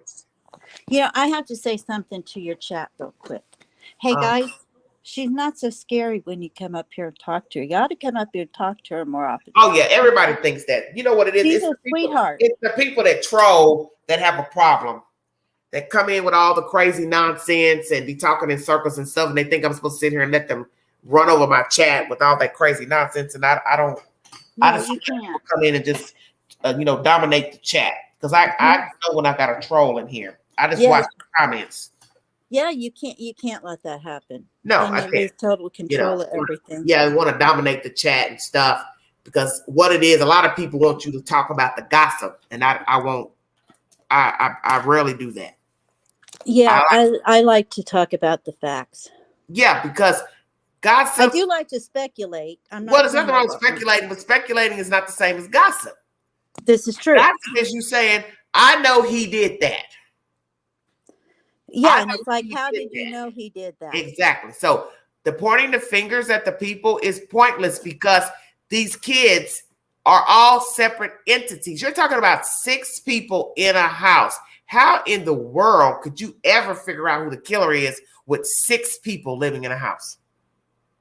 All had 6 different situations, 6 different backgrounds, 6 different interactions with human beings. Then you're counting they live in a place with a bunch of people, apartment complexes, neighbors. They all had jobs. They're all students. You don't know what those kids had going on.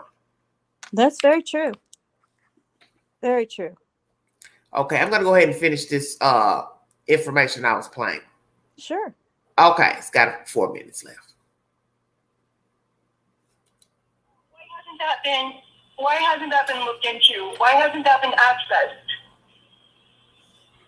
Let me go back. She's on the GPS. Hold on. Why hasn't that has not been done? And I just know that there's GPS, NASA, to find out who went into that home that night. I know that. Why hasn't that been looked into? Why hasn't that been accessed? Kara, can I ask you that there is a mysterious sort of 4-hour and 45-minute block of time that's unaccounted for by the police timeline. The police say that your daughter Xana and her boyfriend Ethan were at the Sigma Chi house from 8 until 9 p.m., but then they don't have any information on where they were from 9 p.m. till 1:45 a.m. Do you know anything about that from either your information from the police or Ethan's family or anybody? I may be candid in saying this, but I think that they were at a bar. And where do you get that information from? Did someone tell you that they'd gone from the Sigma Chi house to a bar before they ended up home? That's what their father conveyed to me, that he thought that they were at the bar that night. So, yeah, I mean, that's what college kids do on the weekends. So. But you don't know for sure that they left the Sigma Chi house, went to a bar? I don't know for sure, absolutely not. And have the police asked you any questions about where Xana might have been, or if she texted you, or if she had, if she communicated with any family members in that period of time? No answers whatsoever. Really. I asked the investigators when they come and spoke to me. They were not able to offer me any answers. None. Can I ask you, Xana's sister Jasmine has put such a beautiful tribute to Xana on her Instagram. And I wonder if she has any additional information, just perhaps from being able to access her sister's social media or her phone. Has Jasmine been able to ascertain any other details of what happened that night, or where Xana and Ethan were that night? No, I'm not going to speak for Jasmine. You would have to ask her that yourself, and she's going through it right now without her sister, and I'm sure if she had any answers or any information, she's already conveyed that to the investigator. May I ask you if you can confirm that Xana's room was on the second floor of the house? Yes, I can confirm that. And was it on? Sorry? I just had a question about the other two roommates who were there on the first floor, and I just wonder, wasn't something heard, or the surviving roommates that were there, they had to have heard something, the dog, something. Thank you for watching. Go to newsnationnow.com. All right, that's Xana's mom speaking. She decided to come forward and speak to the news. She wants to know about GPS and NASA. Why don't they have anything? Well, I'm going to say this. If we're to believe that GPS put the kids at the house at 1:45, Xana and Ethan, then that same GPS would tell you where they were the rest of the evening. That's common sense. Is it perhaps it's a doorbell camera that puts them there at the house at 1:45? Because my understanding is I brought content earlier in the week that is how they know that the girls came home before 2 o'clock or so. So what is the truth? GPS or doorbell camera or both? Dog barking. Where was the dog? Which location was the dog? Second floor, third, first? What are we talking about? She's talking about not hearing any noise. Why these girls didn't hear any noise? Well, if you're in the basement, you possibly aren't going to hear anything. Or did somebody hear something and got scared and kept their mouth closed and haven't said anything except for to law enforcement? Who are the two girls that were on the bottom floor? Are they ever going to reveal themselves? Possibly not, because if we don't know who the killer is and what the motivation was, probably would be dangerous to reveal yourself. Although some nasty YouTuber put the girls' names on blast, which you had no damn right to do that, because we don't know who the killer is, and we don't know if he decided he wants to come back and play funny games with the remaining now 3. Now somebody in the chat says number 6 moved out 6 months ago. So my thing is, why even bring that up? Unless it's relevant. So what's somebody looking for victim number 6? Thought they still stayed there. What are we talking about? I've got a T. Jones up here. Let me see what T has to say. T. Jones, where you calling Queen from? All due respect. I beg your pardon?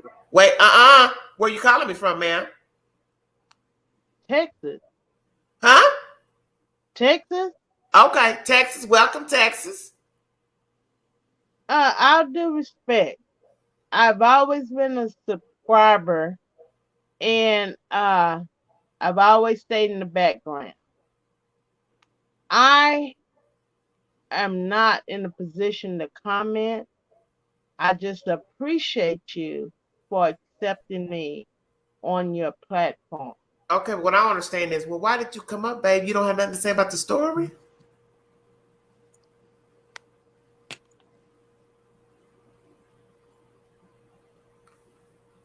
Okay. I think she just wanted to say hi, Queen. Okay, that's fine. Okay. At least somebody came up. What do you have to say about what Xana'S mom has said about the GPS and the dog and the this? Ooh, Lord, my head's spinning. I don't understand nothing that's going on with this case. Every day it's just something that comes up with these people. I'm really scared to see who's going to jump out of her hat next. You know, I agree, because I tell you what, they tell you one thing, then change their mind, and then tell you another, and then they change their mind again and tell you something that they told you before. And okay, yeah, because they're back on. They're back on now with it was targeted. So it's like, well, what? It's and the prosecutor's like, no, it wasn't targeted. I mean, don't you find that strange? Let's talk about that. Don't you find that strange? You all are supposed to be in cahoots with each other to decide what to reveal to the public, and you two are bickering about, oh well, the detectives wasn't supposed to say this. The district attorney wasn't supposed to say this. You all are in cahoots with each other. What the hell are you all bickering about? Exactly.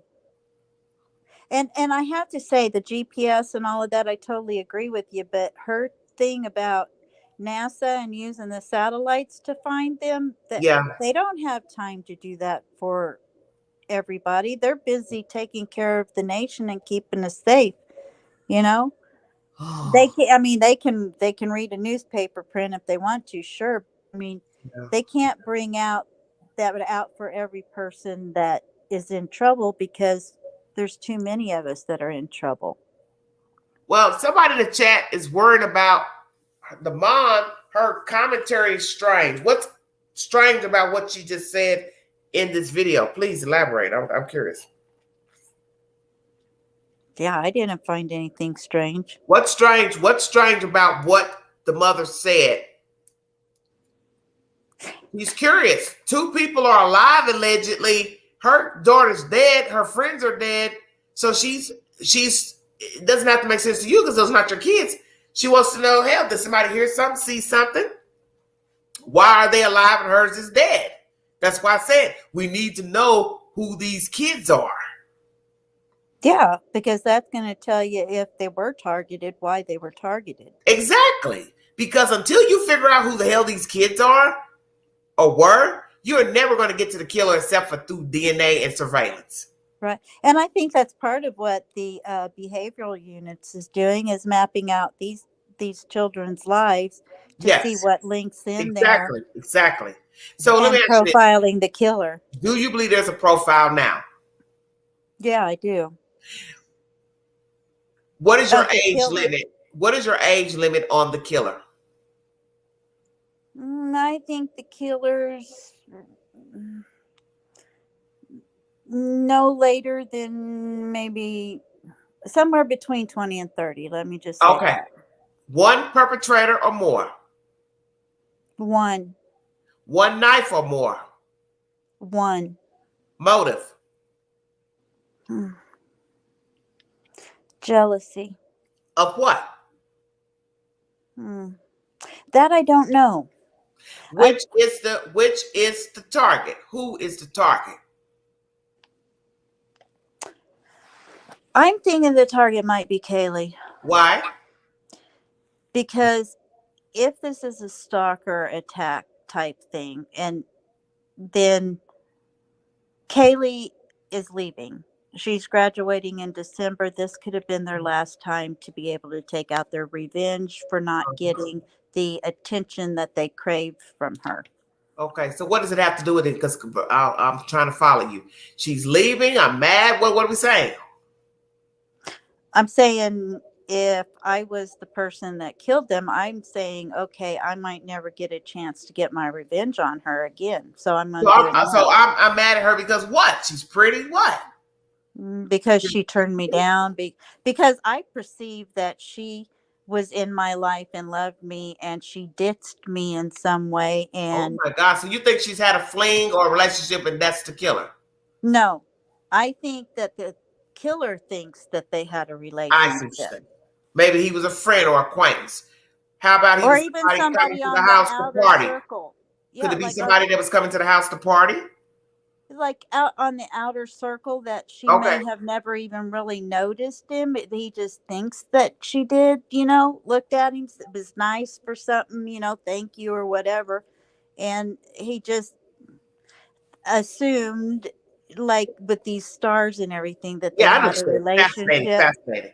Somebody's in the chat saying she was a bathing suit model. If that's true, could it be that her stalker was online? An online stalker sending messages all the time in her inbox. It could be. I mean, that she Somebody said, well, says she told her professor. friend she had a stalker. Somebody says professor, social media stalker.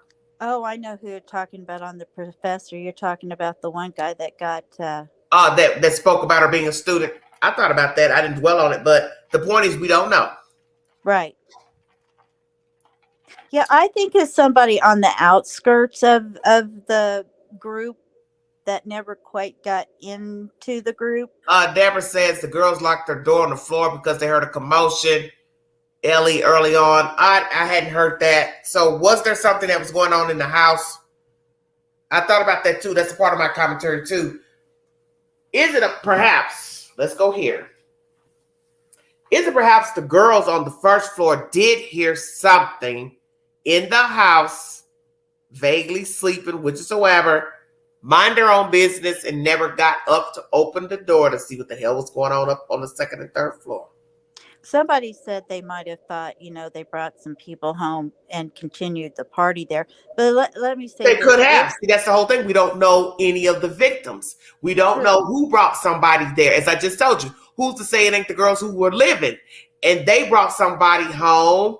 They know about the other girls on the top floor. They went to go pee or get a beer or something and was curious or maybe infiltrated the circle to get to the girls. Because remember, the boyfriend spoke at the vigil and said, I invited the girls from the sorority just so I could be near the one girl, Maddie. Yeah, definitely. That I was mean, very the thing of interesting. it is if those girls heard something. I mean, I could see where they might have locked their door or whatever, but it was pretty late the next morning before they even went upstairs. Yeah. So they either must have not heard a whole lot or nothing, or they But let's thought be people truthful. were You're probably not partying. going to hear anything in the basement where it's cold and it's deep sleep. You're not going to hear anything on the third floor, most definitely. I doubt you'll hear anything. Yeah, I don't think so either. Only thing you're going to hear up there is if somebody maybe kicked in a door. We're going to talk about that too when we get to the situation of the next video about the locks. Were they kicked in? Are they going to tell us that the doors have been jimmied? Anybody's tried to break in this house? Anybody tried to break in the front door, glass door? Why think they went in was the back. father there messing with the locks? Was he repairing locks or was he repairing, putting deadbolts on? Why would he be there a week before? You have to admit that is very peculiar too. You're messing with locks a week later and the kids are dead?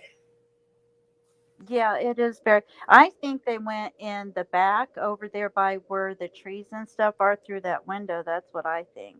Okay. Okay. But my I mean, point I is, could be wrong.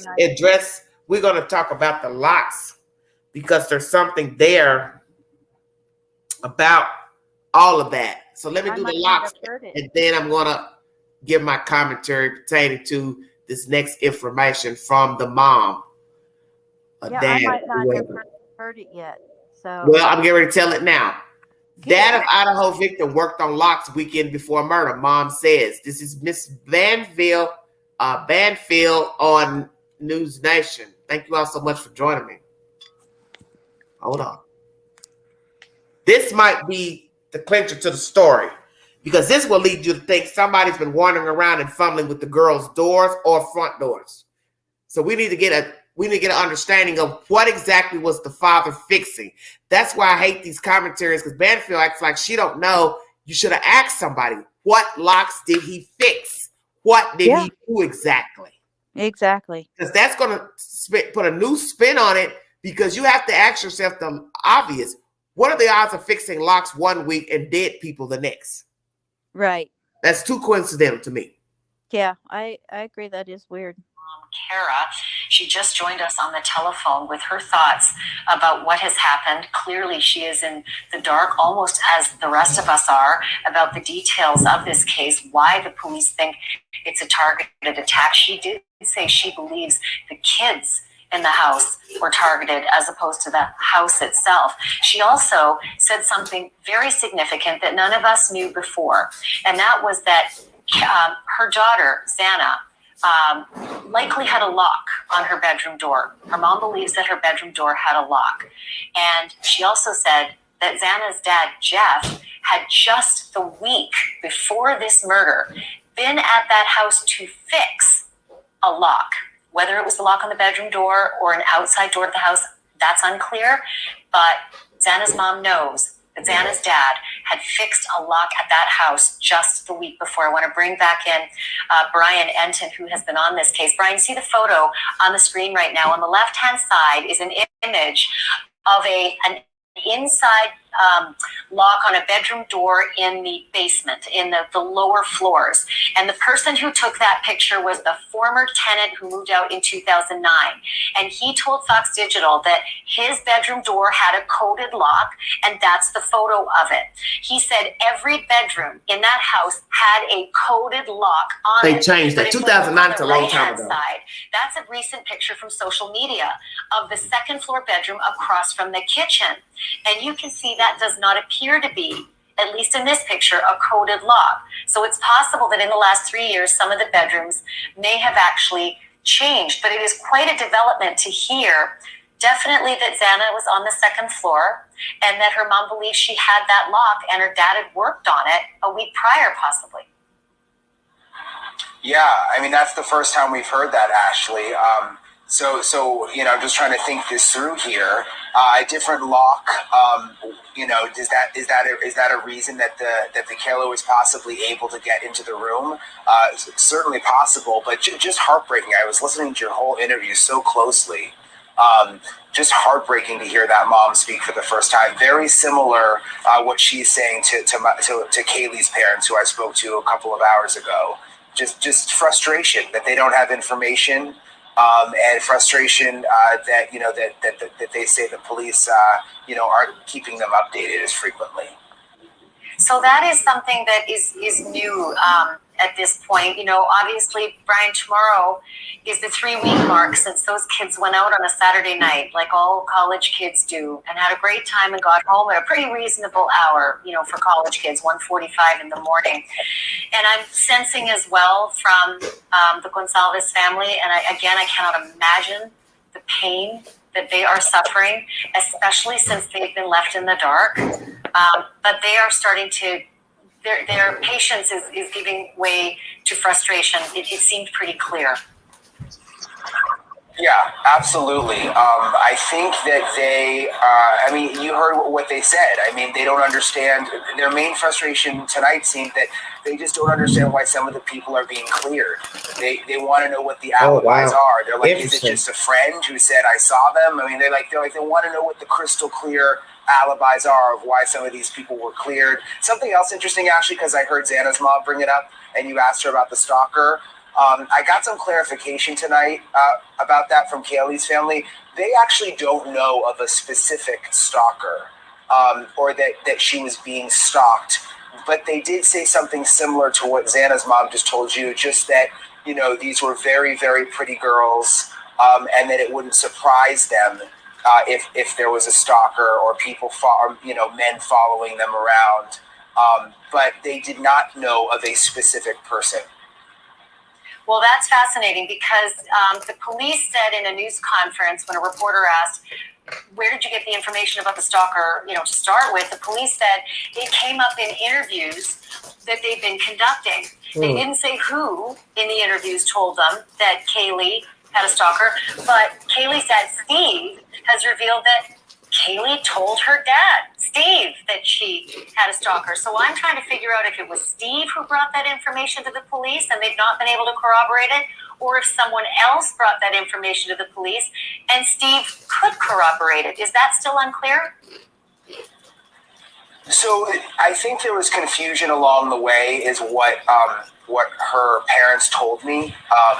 That I don't know if they were misquoted or how it actually came out, that the dad said there was a specific stalker, but he says that is not the case. There's not a specific person that they know of. It was more of just this general feel that she could have had a stalker. Thank you for watching. Go to newsnationnow.com to find. You know, I looked up the guy that was supposedly stalking her on Instagram and TikTok.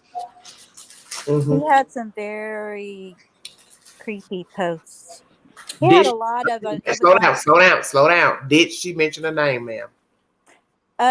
Okay, this is all I know. On the on her Facebook, it was like the sixth one down. There was a message from this guy. So I went and looked at. It was a message from who? From this guy that I'm not going to put his name out there because I don't want to dox him. But it was on her Facebook page, and one of her friends said that Kaylee had told her this was the guy stalking her, and I went on there and looked, and he had some regular TikToks just doing stupid stuff and all, but he had some that were very concerning and creepy, and he had one that he was dressed all in camouflage, even like the mask covering his face and everything that you draw down over your hat, and had a knife he was messing with, just really weird kind of things. But then at the same What did he time, say to her? What did he say to her? now I don't know that. I did not see that particular post at all. So I'm not trying to spread gossip. I'm trying to say this is one thing. Have you heard anything about that? No. Okay. Well, let's go here. Let me give my commentary. What did the father do exactly to the locks on Xana's door or anybody else's door, bedroom door, or any other doors in the house? I doubt that he could change the locks of the house because that wouldn't be right. The landlord wouldn't like that. Yeah. So why was he at the house fixing locks? Did he change a lock or fix a lock? Has the lock been breached? Somebody tried to make way into the room. Have there been any break-ins at this address? Any creepy crawlies hanging around the house, stalking the girls, lurking, peeping Toms? Any doors, windows breached? Caught anybody lurking around? Any information of people lurking around in the neighborhood suspicious? It is strange that this happened 1 week before you have 4 dead students. You hear from Jeremy, the neighbor that everybody knows about now, the third-year law student, There's a lot of traffic at this house. It was a party house. You used to see people in the windows. So that leads us to believe people have had access to the house. Did the girls ever give the code to the front door to anybody at the house? Oh, I heard that a lot Okay. of people have that code. Okay. Did anybody ever try breaching the front door during visits or the back glass doors on either floor? Anybody ever broke into the rooms of the girls' bedrooms? If so, when? Any 911 calls to the house of disturbances by the neighbors that the kids were too loud, too many problems, blah, blah, blah. Guests acted unruly. Did the girls ever have to make somebody leave from the house? Anybody lurking around the house or any neighbor complaints pertaining to oddities of anyone stalking, lurking in the neighborhood? My assessment is from my own personal experience as a woman. I, one, don't want to share a house with anybody. I don't want a roommate. I never did. As a young woman, I came straight out of college to my own living domain. I never shared a house or apartment with another female male roommate. So I don't know what that's like.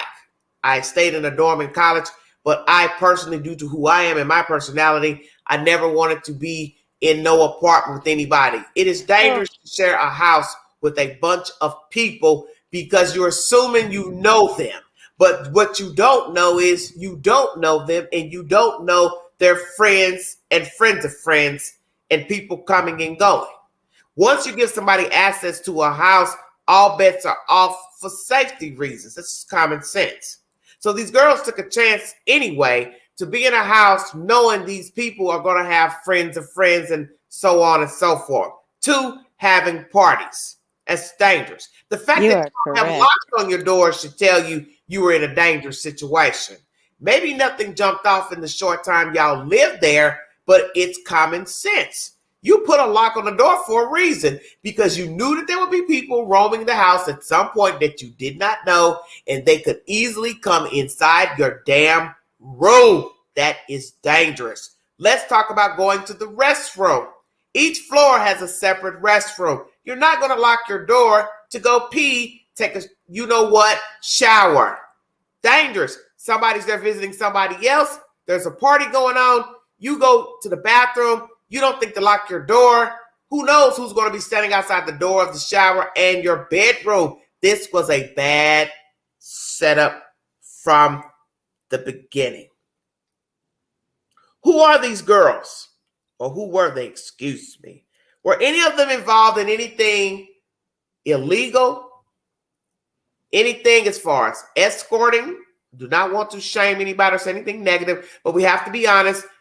Girls do certain things to make money. So were any of the girls involved in any type of illegal activity as far as drugs trafficking, using drugs, hanging with people that use or sold drugs, anything on the internet as far as porn, taking pictures, making money through pictures? Who's the quiet one? Who's the shy one? Who would be the one that would give out personal information on a whim? The walkie-talkie. Which roommate is that? Did they give out codes to the house? Going on and on about a dog barking. It is a dog. Whose dog is it? Where was the dog? Was the house ransacked? Was anything stolen? Some people want to argue with me about what was stolen, but as I've told people, you have no idea what the perpetrator took as a souvenir. Grow up. You can't say what the perpetrator took. Just because a flat screen isn't missing doesn't mean the perpetrator did not take a souvenir from the house. Amen. Such as jewelry, underwear, socks, pictures, photographs, iPad, cell phone, spare phone, clunks of hair. You don't know what he took. This was said to be a party house. How many times did the girls have parties in the house? When was the last party? They keep going back and forth on the target. So who was a target? All of the girls, one of the girls, missing roommate, new roommate, old roommate. Kaylee was supposed to be moving out in January. Graduating from school in January allegedly have gotten a job. So is this a personal issue of bills, perhaps? Wanting certain girls out of the house? Wanting new roommates? Was this an inside job by the females in the house? Who is our mystery roommate number 6? Why was this information not revealed in the beginning? What was the evidence left behind at the house? Who had the most wounds, which would be deemed overkill? Let's see, what else do I have? Any rumors about the girls? Any rumors that one of the girls was too frisky, known to give it up? Had several interludes with men, females, whatsoever. Any frisky behavior that could have led to a stalker or guys thinking they could get it by going to this house. Stay woke. Who is the last tenant living in the house that's moved out or was evicted? Female, male, who? Who is our mystery tenant number 6? Why do we have conflicts of third floor? All of them were on the third floor. Then it backtracks again on News Nation that it was 2 on the third, 2 on the second. Did somebody I'm glad you said that. Did somebody want the girls out of the house? I'm going to go back to that. Was this a tug of war between the roommates? It is said that perhaps, and this is on Banfield, News Nation, that Kaylee possibly came by to just show the car. Well, bring a receipt. Show me that she lived elsewhere and not that house. Was it a fact that she was still living there? Somebody wanted her out because they needed her room. They put a bid in to the landlord. What are we talking about? Once again, the landlord. Somebody puts in the chat they live in Colorado. Don't know if that has any relevance. Did they give access to the house to somebody that was painting, fixing stuff, plumber, electrician? They've got a code to the house. Was this an inside job by the remaining girls who are living? Did they hire somebody to kill the 3? Too many people were in this house. Too many people lived in this house, which means this was a recipe for disaster, which it was. It happened that you have 4 dead people, 1 visiting, Mr. Ethan Chapin. Was somebody lying in wait outside? Number 1.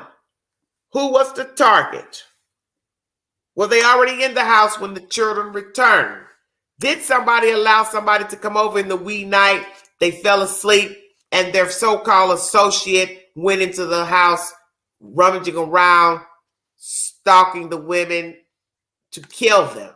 Is this possible that a roommate let the killer in and they fell asleep and the stalker bludgeoned the others to death?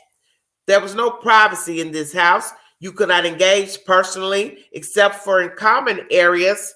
How could you talk? Have any privacy? Friends, family, anybody having guests that were too noisy? One of the girls had an attitude with the company coming and going.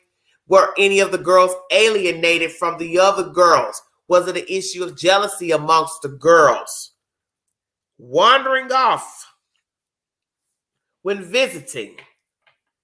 Is it a problem that the locks were changed or fixed because somebody has been in this house messing with the doors while visiting another roommate?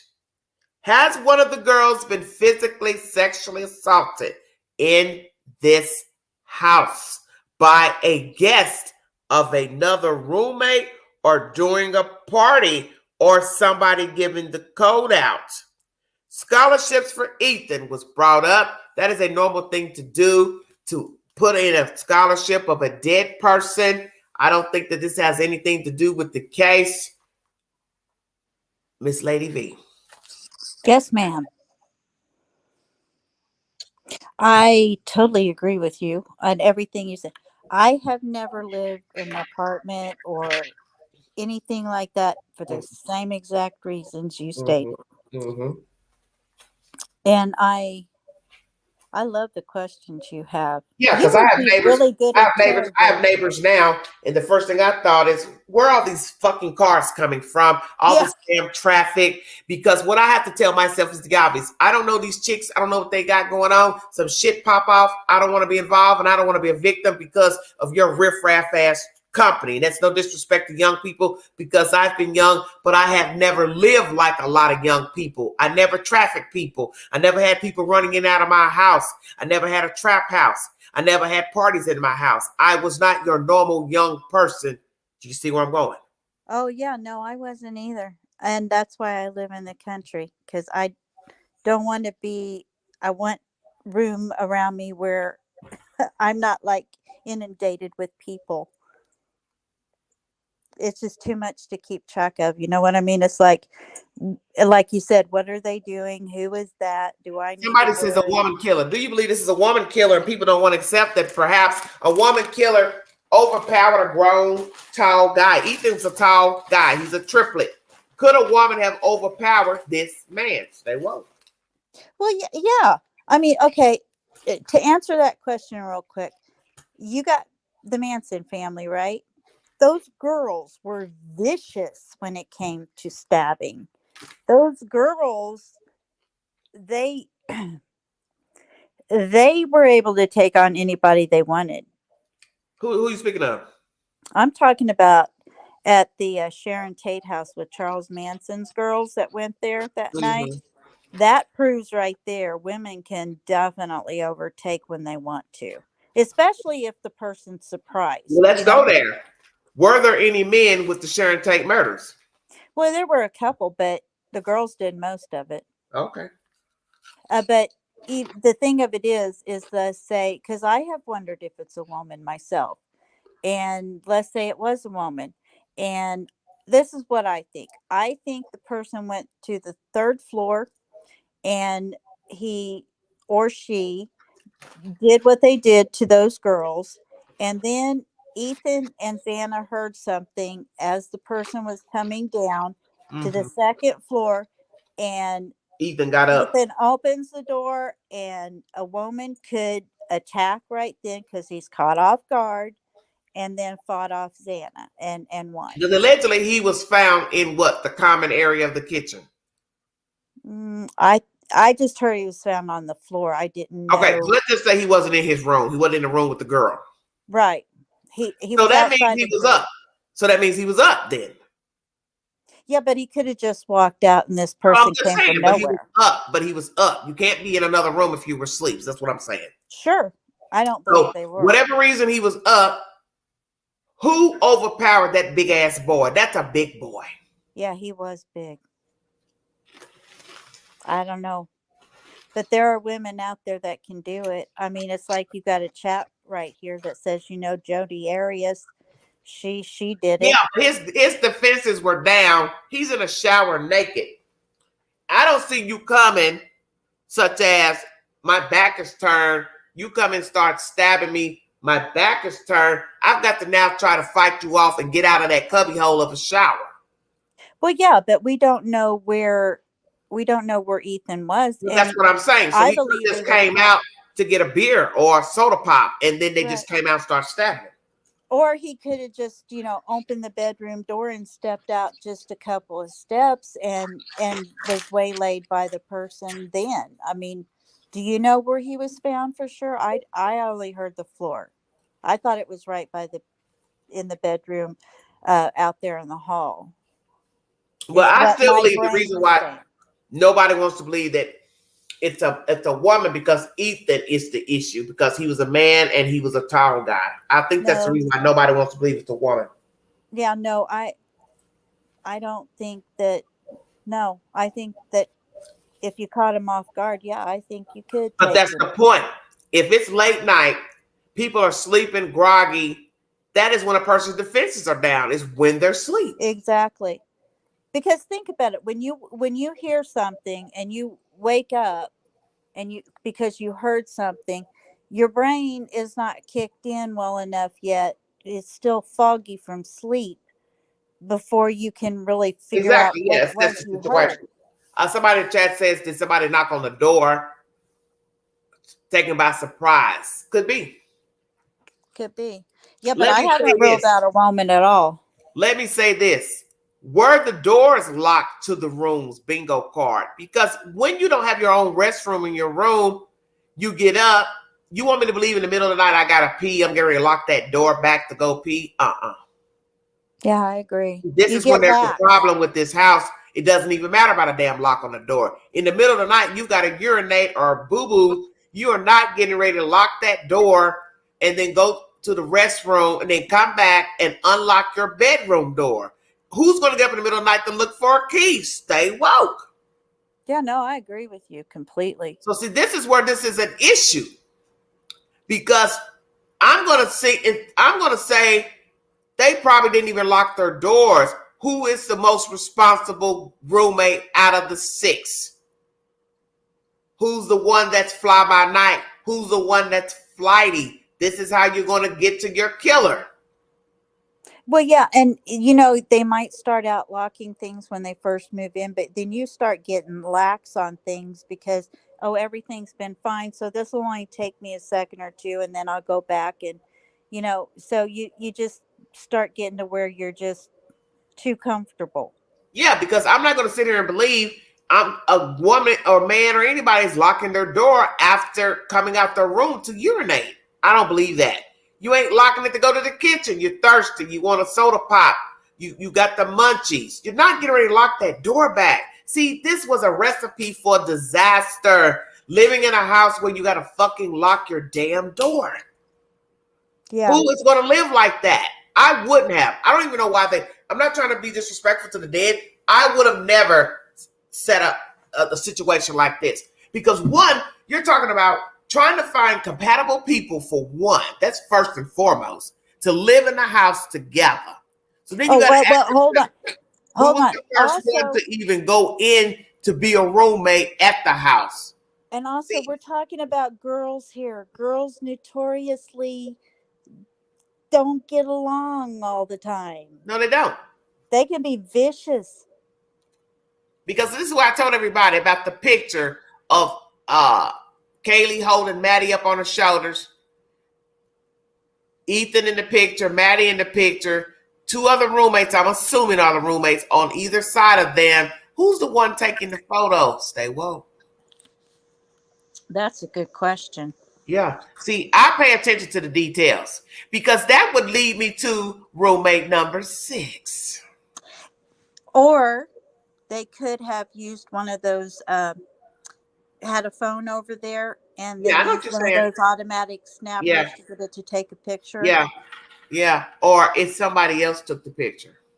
More than likely, I think somebody else took the picture. Well, who took the picture?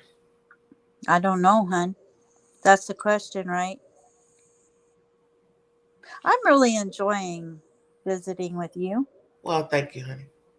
See, you have to pay attention to the details because that is where you're going to find your killer. All these people in a photograph, who took the photo? How old is the photo? Why are you just now hearing about roommate number 6? And then if people want to say, well, it was 6 months ago when they lived there, then what's the relevancy of bringing it up then? Right. Yeah, I'm wondering why we haven't heard about it. On the lease, I'm not getting ready to go bring that to the news if it has no relevancy. Somebody else's name was on the lease. Well, then who was it? And why are we just not hearing it 3 weeks into the deaths of these kids? Where was the roommate? And it's not like nobody ever asked that question because there's a lot of people that asked that question. Yeah, because people put rumors out about the other room, what they were doing with the other room. And I was just sitting here thinking to myself, man, you all will make up a lie about anything and rumors about stuff. Well, we now know the other room you're so fucking concerned about, somebody allegedly stayed in there perhaps. Okay, so what is the deal with number 6? Where were they? And my understanding is that the girls who were that lived, something I read that they weren't supposed to even be back there or something to that effect. So I was like, okay, where are we going with this? Well, what do you mean? Right. They were out of town, I believe. That's what was said. So I said, oh, so they both went out of town together or separately? Yeah. Well, let's go here. Don't you find it strange when now, if number 6 was out of town, that's what was said about the 2 that came home. Stay Yeah, woke. no, I get you. Yeah. What are the Okay, odds? because I'm not gonna put it past maybe that the 2 girls that were Exactly. not hurt. And I did not want to say that because I told people I would not give a rendering in this case because there's too many moving parts. But you now have to ask yourself, why do we have 3 people alive and 3 dead? That's an odd number. 3 and 3. No, 3 yeah. and 3. Somebody's coming to mess with locks a week before. Why? What was wrong with the damn locks on the door? Messed up, slamming it, breaking it, fighting, what? Yeah. Don't think those girls could not have got some guy to do the dirty work. A knife is a knife. Doesn't matter if it was a military style knife. That has nothing to do with the fact that you don't need a fucking pass code to go buy a knife from a store. You can buy a knife anywhere, and due to the fact that everybody's so addicted to Amazon, you can order it. Yeah, this is true. You understand what I'm saying? So what's the big deal about a knife? Yeah. You don't need credentials to buy a knife. Anybody could have bought a knife. Well, and they're saying this person has to be a hunter because of this Means knife, nothing. and that's Means bullcrap. absolutely nothing. Means nothing. It's just not the typical kind of knife you put in your pocket. Right. That's the issue. And there's a lot of knife people out there that just collect knives just because they think they're pretty and they like them. Let's go here. Idaho is in the Pacific Northwest. It's a hunting state.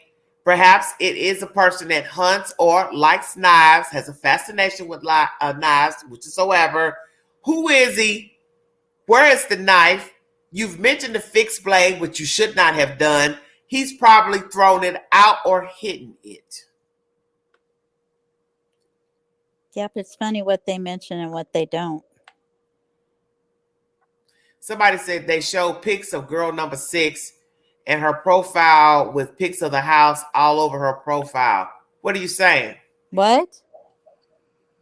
Somebody saying her profile with pics of the house. Compost, I don't understand what you're trying to say. Well, I'd like to see those.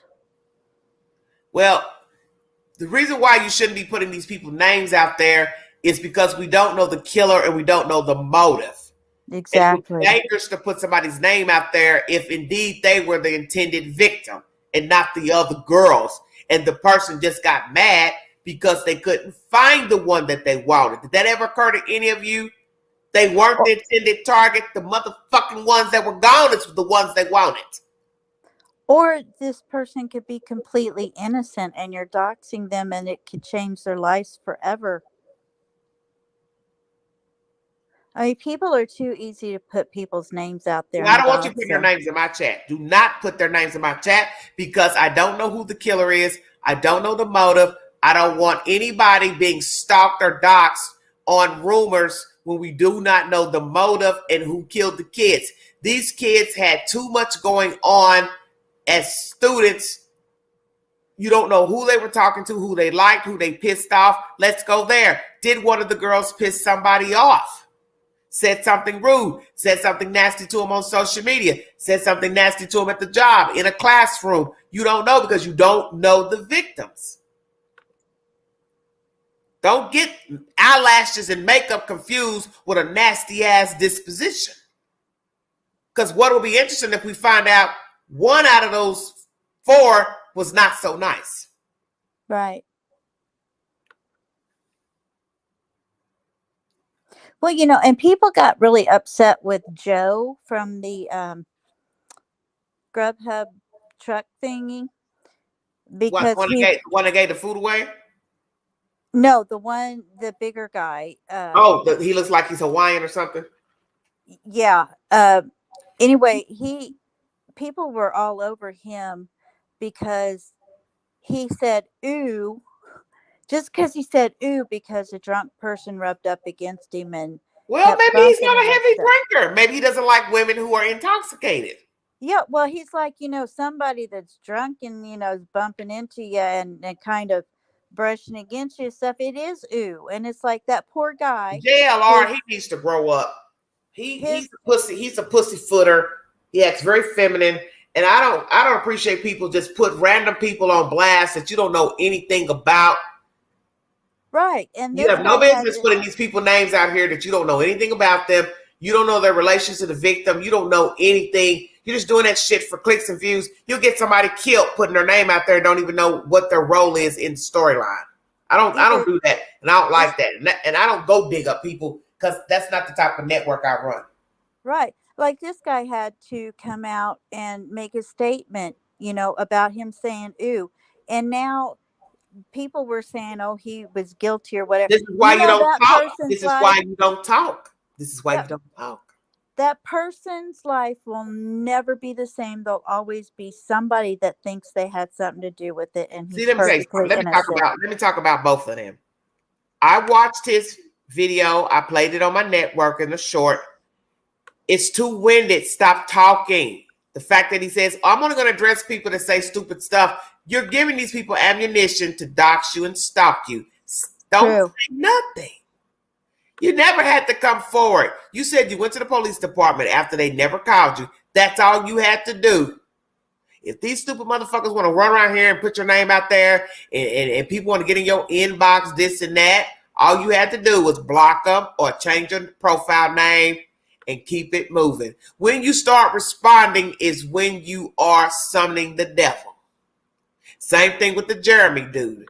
The first time the news approached you, all you have to say is, sorry, I didn't see anything, and keep on moving. Why do you continuously keep doing interviews? Then you write a long-winded letter on social media. It was so long, I couldn't even play it on my live because the person that was AB, he didn't really want to hear it. And I was just telling them that it's long.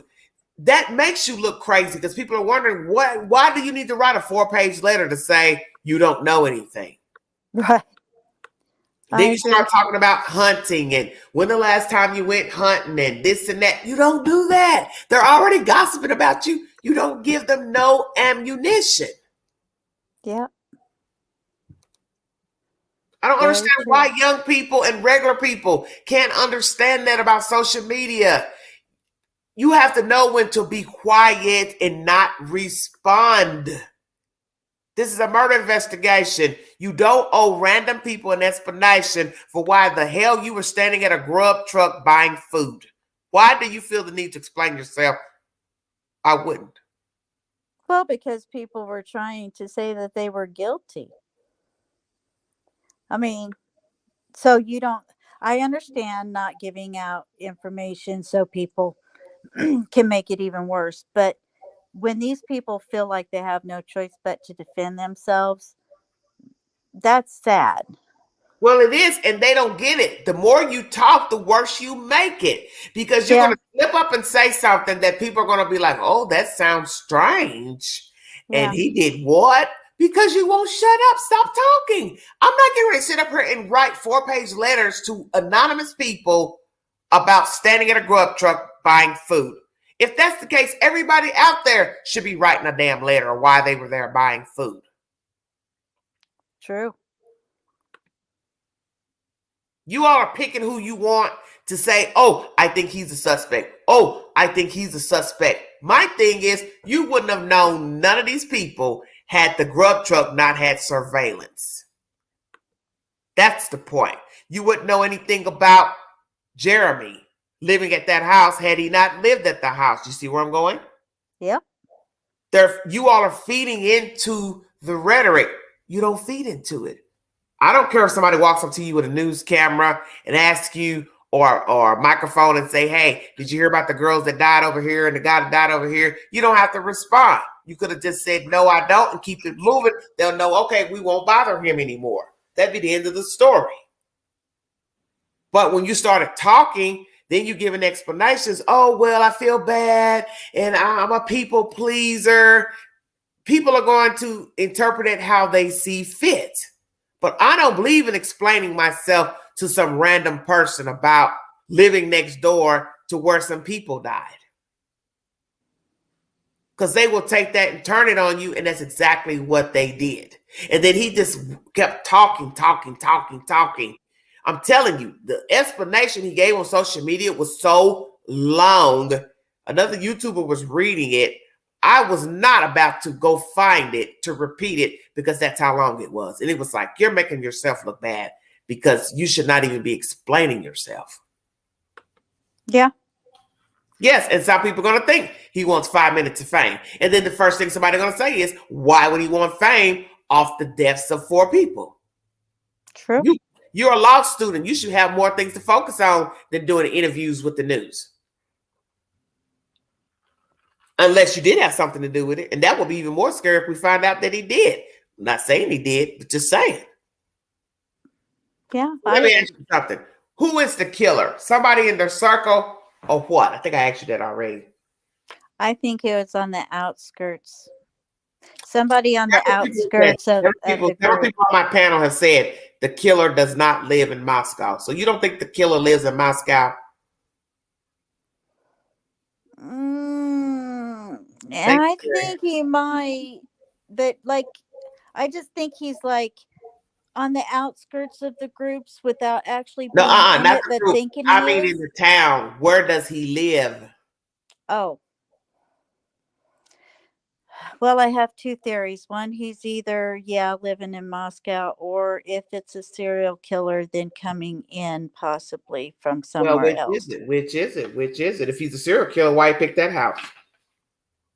How would a serial killer pick that house? Who knows? I mean, why? I mean, who knows? Why did BTK pick the people he picked? No, that's not what I'm saying. It's not what I'm saying. He picked people in his general area. I'm saying if a person don't live in Moscow, how would you know to pick that house? Those people, anybody could have been living there. Could have been a halfway house. Could have been a house for nuns. See where I'm going? Unless he came in town and he saw the girls or Ethan and Xana at one of these parties they were at, and they were like, okay, that's what the one I want to do, and he went in there to So get he them. so what, he followed her on foot? Could be, Follow one of the girls on foot. This is why I told everybody it's nobody from the bar or the Grubhub. They took a share ride home. So if you were on foot, how are you going to follow them home? This is why I tell you people don't pay attention to the details. The girls took a share ride home. So if listen. If I'm stalking you and I'm on foot, how am I going to follow you past the Grubhub? I can't. Because one, I don't know you. Listen, I'm a random person. I'm walking around, you're walking around. Let's just say it went like that. They're walking around bar to bar. Stalker walking around bar to bar. The stalker don't know where you're getting ready to go, even though he's following you, right? True. He's getting around at the Grubhub. He doesn't know that you're getting ready to get in a share ride. So how is he going to follow you to kill you if he doesn't even know where the car went? Okay, that would work for the girls. If it was Ethan or Xana, that fraternity house was less than 60 seconds walk away from their own house where they were. Yeah, but you don't know if they were in a car or not. What? Okay, why would Xana? Because listen. They went somewhere else, obviously, because that's what everybody's questioning is where they went. One would use deduction. They were possibly in a car. That's why you don't know where they went. They weren't on foot. Who's to say they didn't go ride around, went to the movies? They don't have to explain where they went because they didn't know they were going to be dead. Yeah. Well, you got my brain going, girl. Yeah. See, because I listened. You don't know where they went because they were in a car possibly riding around. Maybe they took a ride to the river, to the lake, wanted to go make out, wanted to look at the stars. They were entitled to do that because they are grown. Right. So you don't know where they went. So now you have this woman saying, well, the mother, I think they went to a bar, blah, blah, blah. But that makes no sense because if you knew that they came home at 1:45, then that same information should have told you that where they were hours before. That leads me to believe this is door cam footage than GPS. Because if it's GPS should show you where they were before 1:45. Right. So you don't think they had their phones on them, or you don't think No, that? all I'm saying, sweetheart, is whatever source told you they got there at 1:45, it's either doorbell or GPS. But it can't be GPS because why is everybody questioning about the gaps of where they were for a couple hours? That same information would tell you where they were. I agree with you on that. So that leaves doorbell camera in the neighborhood. Maybe their car passed by somebody's house, and that's what put them at that time limit. How long it take for the car to pull up the drive. That's the same information we got for the girls. A doorbell camera puts them at that time at the house. Because everybody don't have notifications turned on for Google. You have that option when you log into Google. Do you want your notifications turned on to dock where you go and be? Some people turn it off. So did the kids turn it off? Yeah. So what do you think? Do you think that the killer lives in that town? I have no rendering of this case. This is the one case I don't have an opinion on. Maybe that should have been my response to you, Yeah, because I still don't really. I can't give an opinion because there are too many victims to give an opinion. Right. Because that's how I feel too. I mean, there's you no get way I'm all going to these sit here. thoughts running through your head. I'm not going to sit here and do what I've done with my other cases, because those flopped around with the Debbie Collier. Remember, that was targeted and we found out she killed herself. So therefore, that was one victim. There's no way I'm going to give an opinion. And you've got 4 dead people. I'm not, because you don't know the kids. You don't know what they were into. You don't know what they were doing. You don't know how they were treating people. You don't know if they fell out with somebody. Argument, dispute. If one was a witness to a crime. So you don't know nothing. So I'm not touching this one. That's very smart. No, that should have been my reaction to you, but I didn't think that you would have accepted that. No, it's just too many moving parts to make a decision. You don't know if it's a maintenance worker. Electrician came, had the key code, got fascinated. One of the girls was home. You don't know. Neighbor, ex-boyfriend, lover, entanglement, menage a trois. How do you know that these kids weren't screwing each other with different people? So you don't even know. This is true. I think that law enforcement would have checked somebody out if it had been a maintenance person or something like that, though. I think they probably would have already checked him out. But listen to what the mother said. The fact that they're not getting any information about the people, you don't even know if there's cameras at the house, outside, inside. So anybody could make their way in if they got the damn code. Yeah, how are you going to say who came in there if you don't even got a fucking camera? Yeah, and they said that a lot of people had that code. I've heard so that. That's even more dangerous. Why would you go give a code knowing you share this house with other people and that's not your right to give out a code with other people that live in the house? That's wrong. You got your own house or apartment. You give the code out to whoever the fuck you want to do it, excuse my language, but you don't do that with other people and their females. That is dangerous. That's why they're dead. Not to be disrespectful, but imagine you gave the code to the wrong person. That's how they got in the damn house. They didn't need to break in. If you're passing out codes, you're on the phone talking to somebody, God forbid you're drunk. Well, the code is 23444. See what I'm saying? You don't know. Absolutely. That's why I said, who's the motor mouth in the group? Who's the one that talks a lot, too friendly? I think all of them. Wait. I think all 3 of those girls were very outgoing and very. Well, but look talkative. At that. What if indeed that was the death of them? No, I understand. Then I would be guilty of that myself, because we all would, because we all talk too much been at some point. Some people are loners, they don't say anything. But you have to be careful what you tell people.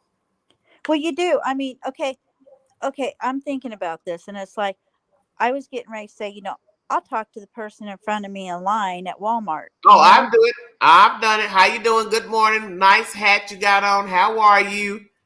Yeah, but you have to be careful what you tell, though. Yes, but somebody could also take that wrong, Well, and and people do. now they're going to stalk you or what. I mean, what I'm saying is this person could be wherever, and if they have mental health problems, then they very much could start, follow them home, and then after that just kind of follow them around, be a voyeur, uh Yes, I understand what you're saying.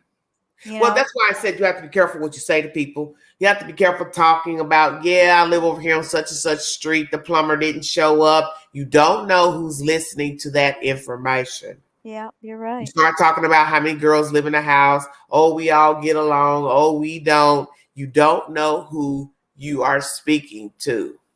Yep. Well, and especially if you have a house that's considered the party house, good Exactly. heavens. People Exactly. pass out all kinds of So that's what I'm information when they're saying. drunk or You high. got to count who they gave the passcode to.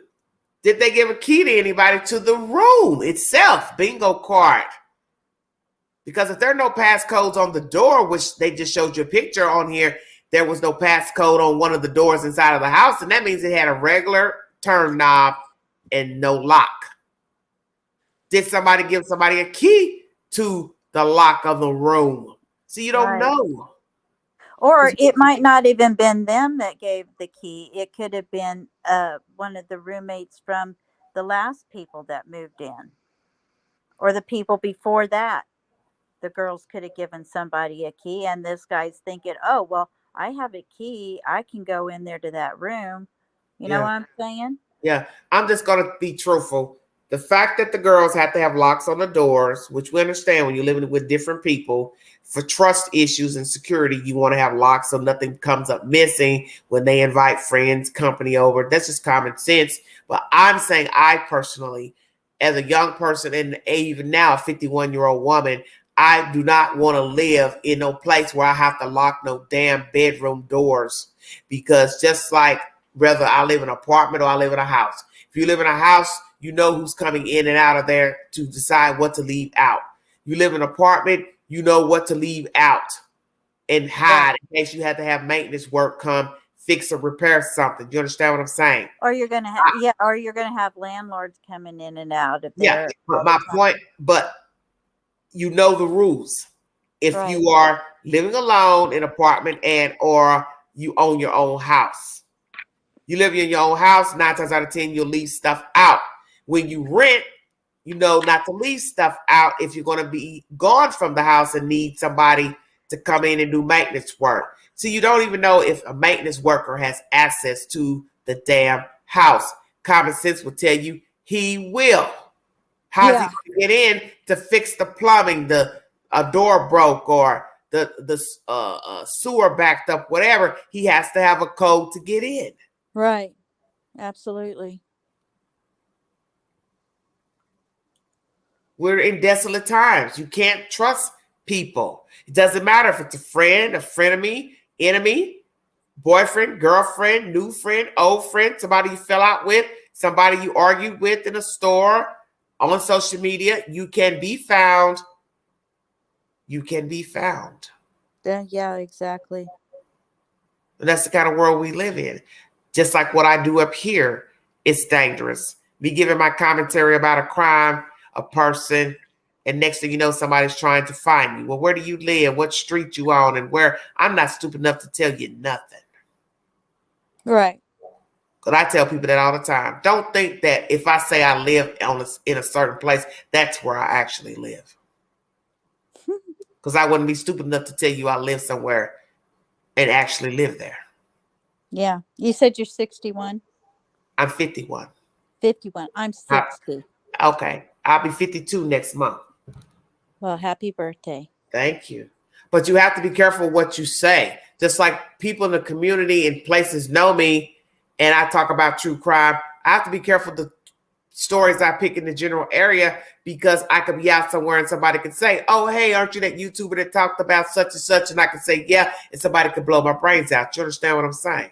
Oh, yeah. But a lot of people don't know that I am a YouTuber. They may see me out, but they don't know this is what I do. Right. But you have to be careful the stories you pick, and you live in a small demographic. Oh, Mandy is 59 today. Happy birthday, Mandy. Yeah, I You don't know understand what you're people. saying. You don't Yeah, have you any got to be idea careful. about people. That's my point. And that's what's so sad about these kids is that we don't know who the target is. We don't know what the motive is. And I think when we learn more about the kids themselves, that is how we will find the killer, if indeed the DNA of the killer is not mixed in, if they cut themselves or whatever. I'm praying that they cut themselves. They left behind DNA. And I'm also hoping that they've also committed a crime and their DNA is in the CODIS, some type of Yeah, I database. hope so too. But I'm wondering if they didn't work. Okay, if this was pre-planned, okay, if it was a stalker or whatever, uh, they might have bought Kevlar gloves. So if What kind of gloves would you have that could fight off being cut, except for possibly leather? Kevlar gloves But what do made they out of make? the same things that the vests are made out. Yeah, but I doubt. I doubt somebody was even that prepared. Because You got the what? only person I can see that would be that prepared is possibly somebody older. A young person probably wouldn't think that. You know what I mean? Yeah, I don't know about that. These kids are pretty savvy. I mean, they can Google almost Yeah, anything. a meticulous killer to be. Not some fly by night, I'm mad at the world, let me go try to break in this. You see what I'm saying?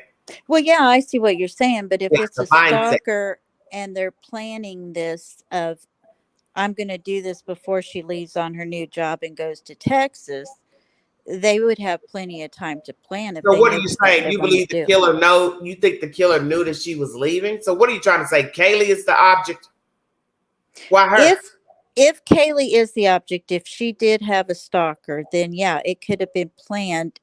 And I mean, okay, you got all of these shows and stuff where kids are you can watch Dexter, you can watch serial killer shows and all of this and learn a whole bunch. You got forensic files and all of this where they tell you exactly what they did wrong. And so now you're going to learn from that TV show or that movie, hey, I need to make sure that this doesn't happen, Okay. or Well, I need a let me glove. give you an answer to that. 50 ways to kill a person, 100 ways to get caught. Yeah, I agree with that. I'm hoping they have Because some DNA or something. there's always something you are going to forget, and that's in the 100 ways. Right. See, and that's my thing. It's like, okay, so you're telling me this person didn't drop a hair, didn't sweat, didn't leave a fingerprint. Okay, maybe gloves. But you're telling me there's not one drop of DNA somewhere in there? Somebody Because, I talking about mean, her did they items go? being for sale. Well, see, that's the whole point of what I'm saying. You don't know who the killer is. If she posted things for sale that she was selling, but see, that's a toss up because now they're acting like she already was living somewhere else and just came over to show the girl her car. So what is the truth? Yeah, exactly. I mean, so you're telling me, okay, for a person not to do this, they go, okay, just using Dexter as an example, he like zipped up and everything, or American Psycho. Yeah, the average killer is not going to do none of that shit that Dexter. Yeah. I I doubt that. mean, that would be so extreme. It'd be hard to believe. So I can't believe they didn't leave Yeah, because you're something. not going to be able to walk around like that to the crime scene. No, So no. let's go there. How did the killer get there?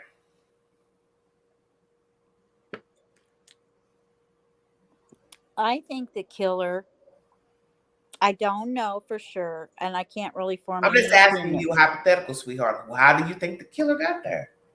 I think the killer came through those trees that He walked or he drove. he walked. I From think he where? drove and then he walked. So he drove from where? His place of residence. You know what I mean. I don't know. He lives in the town, out of town. He drove and he parked where? Without worrying about being seen, knowing I'm getting ready to kill these people. Somebody might see my car parked here too long. I might get a ticket. Make it make sense. Okay, so let's say. Son of Okay, Sam, that's let's say how he I was think. taught. He had a Let, parking ticket. no, I'm going to say that it's one of the neighbors that lives in the apartments that they can sit and watch Right and above. Yeah, voyeur the exactly. house, Exactly. and they just walked on down there and they knew Because that exactly hill where right everything there, was. the earth, that house in the back is right close to the earth that sits right on that drive by that apartment, that brick apartment. And they can watch everything. Everything, yes. That's And then why dip I out. think. And then dip out. Whether I went through a window, the top floor, second floor, front door, however, I can dip in, dip out, run up in my house, change my clothes, praying nobody saw me come in. Right. And I think that might have been the reason why it was the second and third floors and not the bottom floor, because you can't see the first floor from those apartments And and I told houses over people there. that if a person lied in wait in the back, how are you going to know who's coming and going through the front if I can't see you? All I would do is hear the car while I'm lying in wait. Right. So yeah, I think they walked. I think they walked there. I really do. Okay. Okay. Interesting. Let's go here. Could it be one of the females did it, the surviving roommates? Yeah, it could be. Mm-hmm. Is it probable? Yeah. I. With the Ethan situation, that's what changes the dynamics is Ethan. Yeah.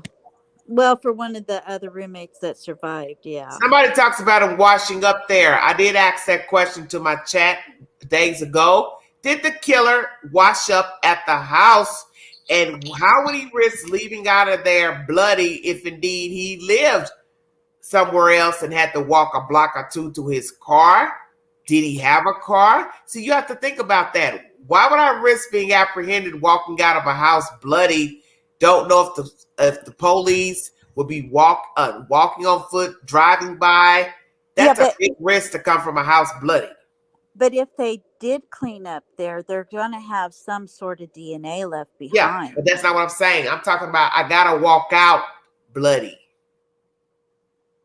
You can wash your hands, but that's not going to be enough if blood is on my clothes. I gotta walk out of there. It's not easy to wash off your hands or but it all still, either. what would you? How you gonna listen? You wash all damn day. I'm talking about walking out in the dark in bloody clothes, bloody shoes. Okay. You're hoping you're not going to be seen by law enforcement, a neighbor, somebody walking their dog. I agree. It's people not being out at 3, 4 in the morning. But if you're all in black, blood looks black in the moonlight. And if you're in black, it's not going to show up as much. Carrie, he changed where? He took clothes with him? He took a backpack? What did he say? Okay, he can't take the girls' clothes because they're females. And Ethan didn't stay there, so give me another theory. Girl, you're sharp. Yeah, because you've got to plan this. You're trying to kill people. You can't assume that nobody's not going to be out and see your ass walking with bloody clothes. Because I've brought content to this network of a guy killing a girl, Anaya Blanchard. The first thing one of the people noticed in the parking lot, he was walking half naked. And he asked the guy, where are your clothes? Right. Because he was assuming what? Nobody was going to be up while you're returning after you've murdered a girl and you're half naked walking into an apartment. But in this case, it's the middle of the night and they could have been wearing black. And it's not going to show up on black. Okay, not in the moonlight. But that's your assumption. It is, yeah. You understand? You don't know the mindset of the killer. True. Because but people, I think if you meant to go in there, I would think that you would at least wear dark clothing. But, You know, criminals are stupid, though. I know they're stupid. And that's why I said, think of the risk. Whether it's midnight or not, you don't know who's going to see you. You don't know these girls, do you? To say who can bump into you walking out, whether it's dark or not. How do you know somebody else ain't got access to the house, got a key, coming in to see them? Mommy and daddy's coming to town. They got the code. You have to admit it's risque. It is risky. Uh-huh. Because that's your assumption as the killer. Ain't nobody getting ready to be coming in here after I do what I'm getting ready to do. I'm going to vacate the premises. But we got to ask ourselves how he got in the first place. How did he leave? And the fact that you are so bold and brazen to think you could walk out of here and not be seen by somebody. But lo and behold, he did. Right.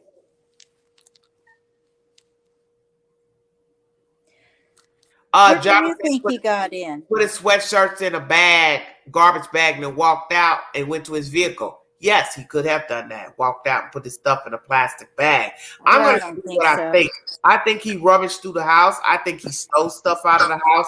It may not be anything major like a flat screen or anything like that. But like I told somebody in the chat, don't say what he stole and didn't steal because he's a sadist. He needs a souvenir. This is his crowning glory. He stole something out of that house. I'm not going to say I believe that. I don't give a damn if it's a pair of pearl diamond earrings, a bracelet. He took something from every pair of underwear. Exactly. How do you think? What do you think about the fact that there was no sexual assault? I think that for some killers, using a knife is as good as having a sexual encounter. Because it can be very intimate. Okay. I mean, there's been a lot of killers that said, you know, that it was very intimate and it can replace the thing between his legs. Sexual penetration. Let me ask you this. Let's go here. You do believe he took something from the scene? Do you believe he posed the bodies and left something behind? That is the evidence that led them to believe this was targeted. Could he have posed the bodies, cut one up more than the other one? I think he probably could have cut one up more than the others. Okay. And I believe he took something. I really do. Yeah, I know he took something. No way I'm doing all this and not take something out of there. Leaving something behind. Such as what? Well, I don't think he left anything behind. I think the act of maybe mutilating somebody more than anybody else in there. Of course he did. And I think that's the evidence that they're talking about. Yeah. Why we know it's targeted. He mutilated one more. Rumors of a decapitation. I don't go there unless I have a receipt. But I believe one victim had more DNA naturally. They're going to tell you that the person with the least amount of DNA would be victim number one. Right. Because he had to have a kill one first. Right. 2, 3, 4. Who would be the one that he was targeting? 3. Did he cut them more? Did he stab one in the face or the groin? Exactly. Because that could be his marker.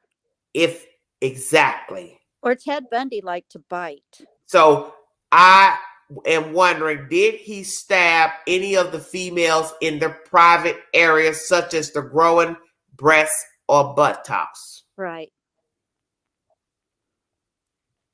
I agree with you on that. This is scary. Okay, and somebody said, well, they're not having any DNA left, so that means the person didn't ejaculate. Not necessarily. Well, let me say this. Just because he did not penetrate the girls does not mean he did not leave behind semen, because as I told people, you don't know the age of the perpetrator. Perhaps we're talking about somebody older who is impotent. Or they could have done it in their pants and all of that, taken it with them. Could be just the excitement of doing it. I ain't going to penetrate him, but he ejaculated on covers, clothes, you know, whichever body, whatever. Right, but then they would have DNA. This is true. I'm hearing I'm speaking just hypothetically in general. We don't know when they say he didn't penetrate, doesn't mean that he could not have got some I type agree. of sexual gratification and pulled out his private parts. Or he could have did it in a towel and taken the towel with him, or hand towel, or whatever. A pair of underwear that he stole. Yeah. Is this his first kill?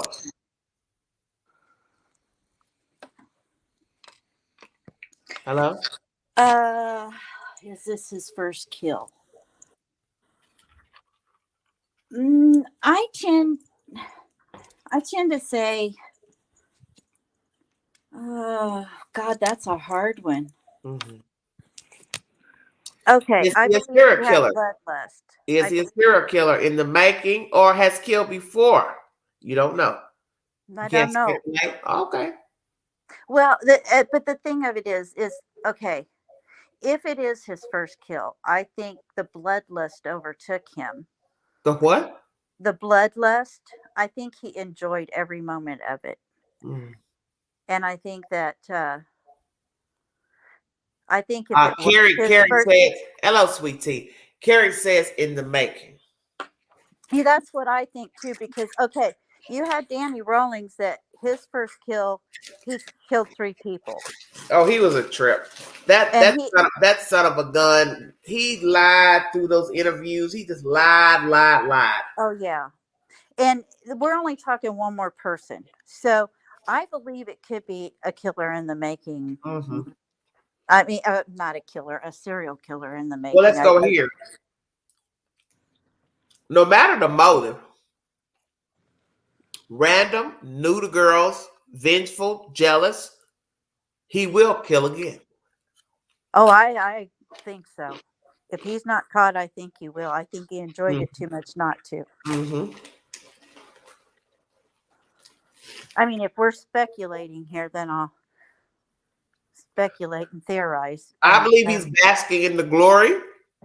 So the motive really doesn't matter at this point. I've killed 4. You haven't arrested me.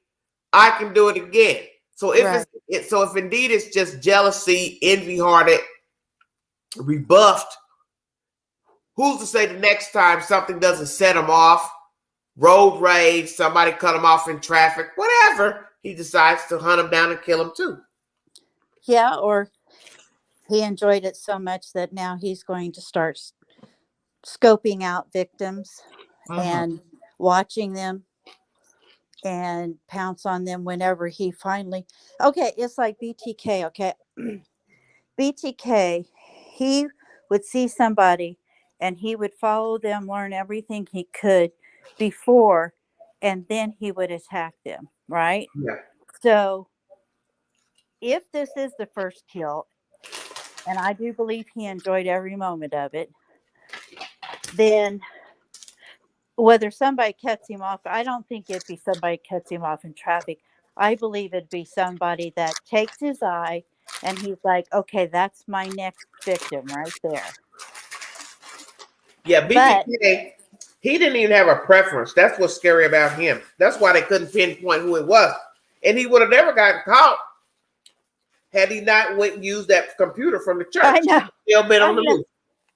I thought, okay, I live like 10 minutes away from his house. That's why I bring him up a lot, because it's very personal. But yeah, he was a very scary person. But he was narcissist. See, that's how he got caught. He couldn't just sit and wait and been quiet. He had to go poke the bear with the newspaper. That's how he was. I think he eventually wanted to be caught because I think he wanted that notoriety. Yeah. He wanted his names in the think book. somebody wants to be caught to go live in prison for the rest of their life? I think he was narcissistic enough that I believe he wanted eventually to be caught so his name would be in the books by all the other serial killers. I really do. Whether it meant him going to prison or not, I don't think that was a factor to him, because I think he thought he'd be treated like some kind of superstar going into prison. And now he's not. He's in a solitary confinement for the rest of his life, you know? Do you think they will catch the killer, ma'am? Eventually. Oh, wow. But I'm afraid it might take more You know people what would be losing their life. sickening? If we find somebody else dead in Moscow. Yeah, but I don't think he will this soon.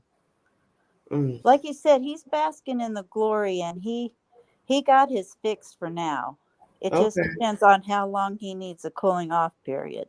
Okay. And if he's done this before, that will be the gist of the story. Yeah.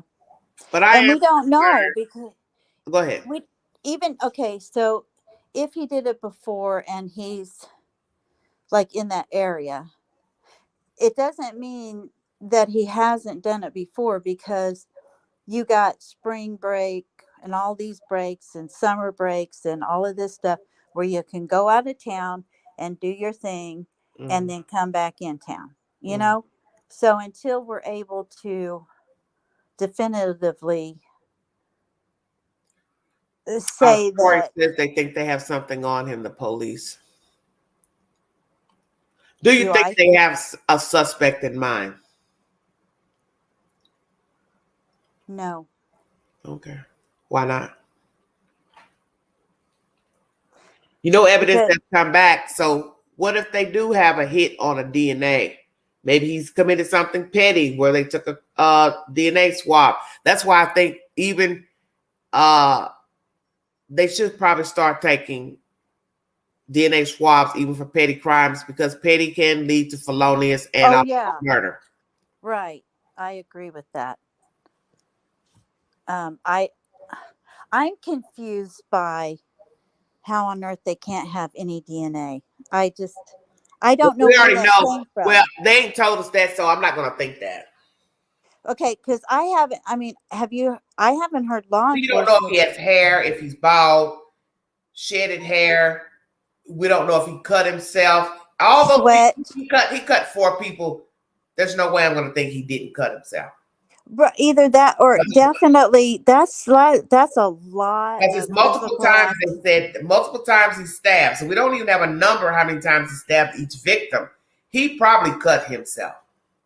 Yeah, but that takes a lot of physical effort too. I would think he'd be sweating as well. Well, maybe. But I'm just saying he left behind something, but we have to pray that they accurately gathered everything, because we got kids running in, looking at one kid, running back out, ambulance coming in, cops walking around looking at stuff. We got to pray that everything was gathered appropriately. Yeah.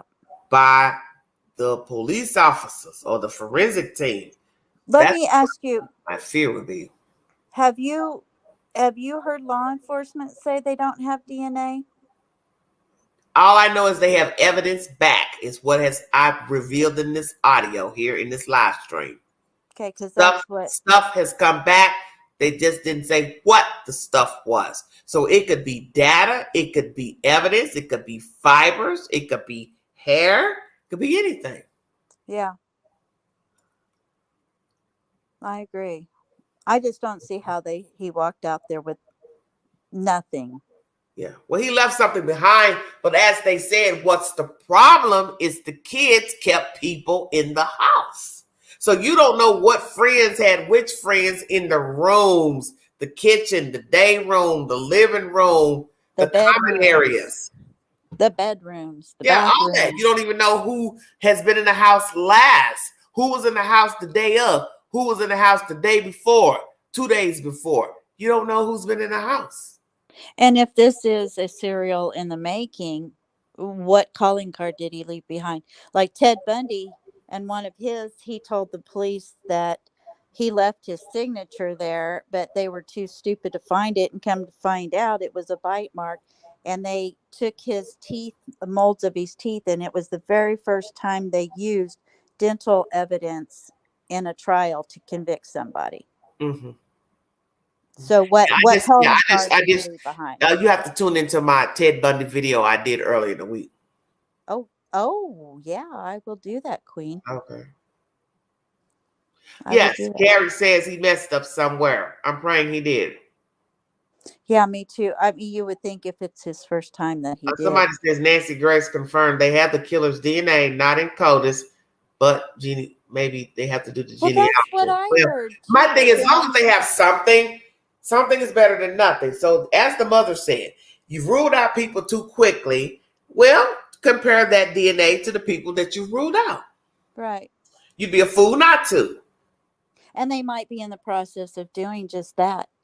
But that's what I heard too, was that they had DNA, and then all of a sudden this rumor came about that they didn't have DNA. I don't know if he copied the Gainesville killer, but all those come to mind pertaining to this case because they were college co-eds.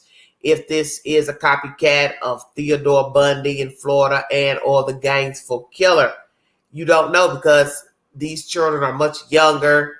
We don't know if the killer is younger or 30s or middle age. But we do know he's virile because he was able to fight off a 6-foot young man. Now, I don't know if this guy was a strong type guy, Ethan. He couldn't fight this guy off, how they approached him in the house, where he was when he was approached. But I don't believe he was in the bedroom. So was he caught off guard? That's scary. Yeah, he may have been caught off. But could he actually fight the person off? So see, you don't know because we don't know who the killer is. We don't know the chemical makeup of the killer. If he's muscular, tall, 5'8", but muscular, stocky, heavyweight. Oh, wait a minute. Just because he's not muscular in the bulky department doesn't mean he's not muscular, because those long, thin muscles of those. No, I'm not. I'm just saying. I don't know, but all I'm saying is Ethan was a big guy to take down, regardless. But as I said, he could have been featherweight compared to this guy, obviously, because he's dead. Right. I believe Ethan was caught off guard myself.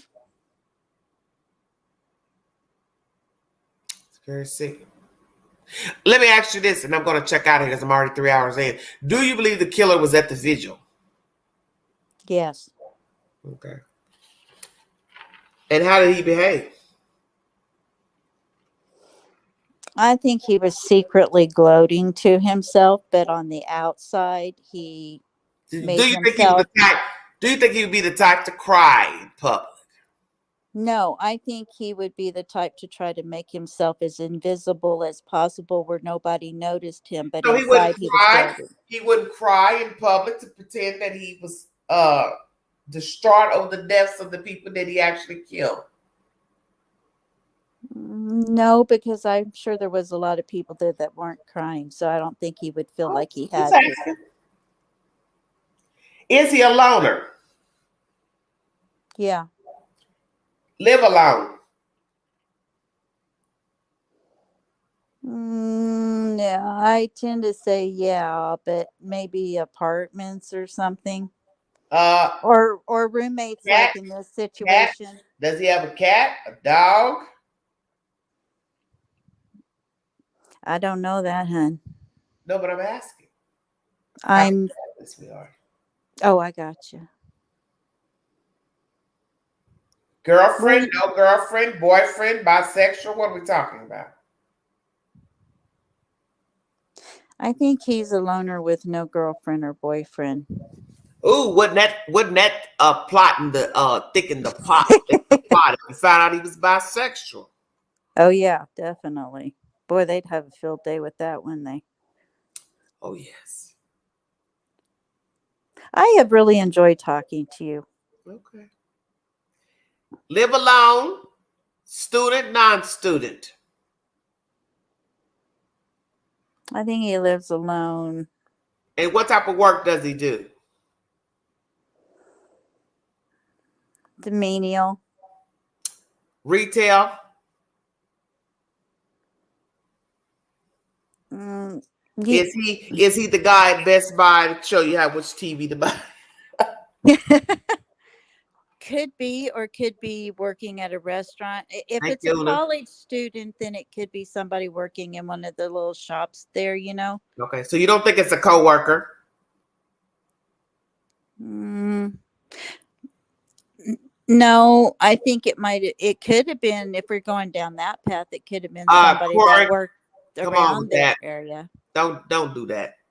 Okay. No, I'm talking to somebody else in the chat. Oh. Don't do that. I think it could have been somebody that worked close to where the girls worked if it's another student. How about somebody that was coming in the restaurant and was fascinated with one of the girls? I believe it's two that worked in the Greek restaurant. Could be. So that's why I tell people the possibilities are endless.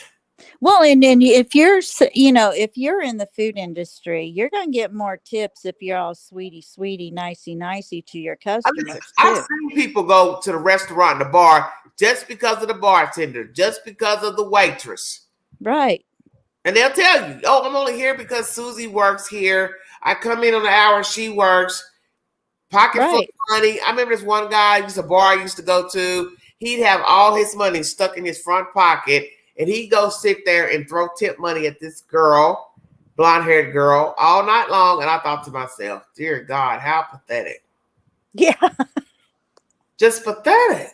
Yeah, it is. Just sit here with a pocket full of money, tipping this damn girl all damn night. And it was just sickening. If you're going down that one, okay, are there any strip joints? Is this person obsessed with that type of thing?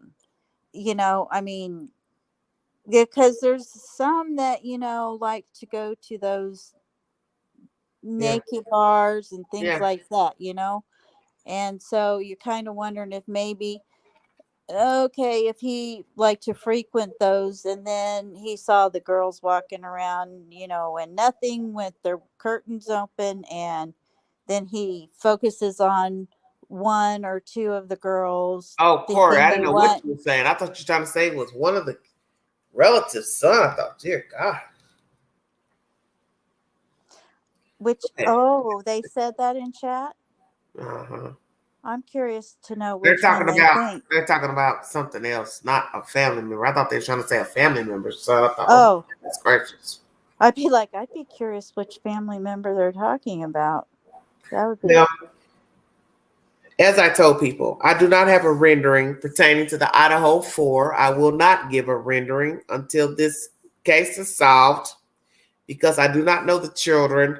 I do not know what they were involved with. I do not know who they were friends with. I don't know any problems that they have. But as I brought you commentary pertaining to all the information relayed in this live stream, how can you say when you have 6 people total? Roommates that survived and those that died. If you don't know the victims, you can't say who killed them because there's too many people dead.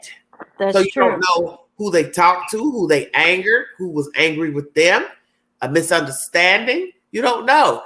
It has something to do with the house, since they want to keep throwing this house in here. The house is just an entity. So the occupants make the house. So are we talking about somebody who lived there before, somebody that just moved in, somebody that just moved out, somebody was looking for somebody there, thought they still lived there? Could it be that somebody was living there and they moved out and the person came?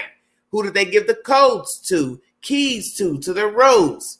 Has somebody broke in before, tampered with the locks before, messed with the girls' doors? Why did the girls have locks maneuvered by Xana'S father? Which locks did he change and or try to fix? That's very prevalent because the kids died a week later.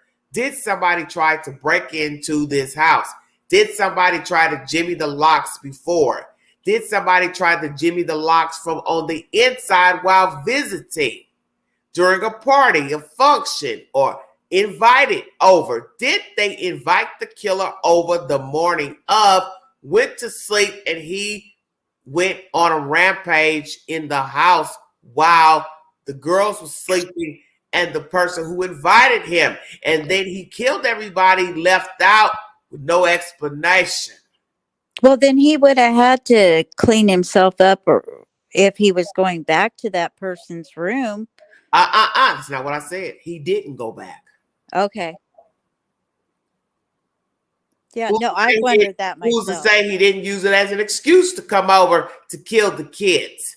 Buddy up with the person. You understand what I'm saying? Who's to say he didn't buddy up? Yeah, Hey, I wondered that myself. can I come over? want to chill, want to watch a movie, but the intent was not for that girl. Right. It was to kill the others. See, the possibilities are endless. And as detectives have said with true crime, in order to catch the killer, you have to think like the killer. So the possibilities are endless of who the killer is and the motive. And the target could be absolutely nobody. Could just be a sicko wacko walking around, saw a house, saw some girls talking, fixated and decided, I want that house tonight. I'm going to make my way in. Never been there. Never talked to the girls. Never talked to Ethan. Just chose that house. I agree. Might have voyeured for a while to see who was where. That's it. We have no idea who the killer is. Could be a neighbor, somebody in the apartment complex, somebody that drove by, walked by, delivery driver, share ride driver, Uber driver. It could be anybody. Mm-hmm.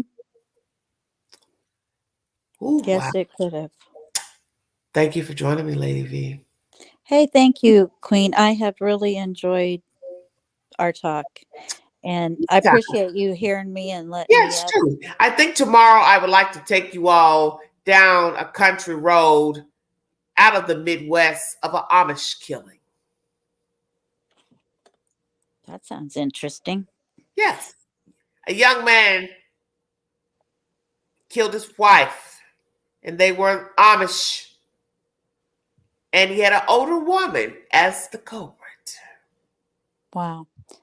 I think I'll jump down so you can say goodbye. All right. Thank you so much for your time, Lady V. Thank you, Queen. I've really enjoyed it. Oh, thank Bye-bye, you. everybody. Welcome to Everyday Shenanigans, sweetheart. Thank you. Thank you. You're welcome. Bye-bye. All right, everybody. I'm 3 hours plus into this live. This has been a very interesting live. Thank you, Lady V, for joining this chat. Like, share, subscribe. Thank you all for your time. Please check out the Queen and Dolly Parton's new movie, Mountain Magic Christmas. It aired Thursday night. I had a very small role in this movie as an extra.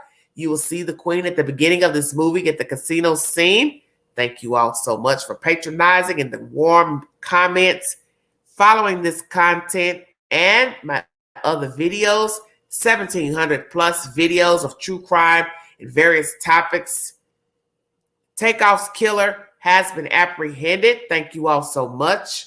Thank God for his killer being apprehended. I will probably do an upload pertaining to the killer. I do need to update you on young Dolph's killer, one of his killers arrested. I did not bring that 2 weeks or so ago because I've been caught up in all this Quentin Simon shenanigans. But I brought you earlier last night, Casey Anthony. Court TV has brought forth information pertaining to her behavior being analyzed. I took a dive into the behavior of her and her facial structures. Please check out that video.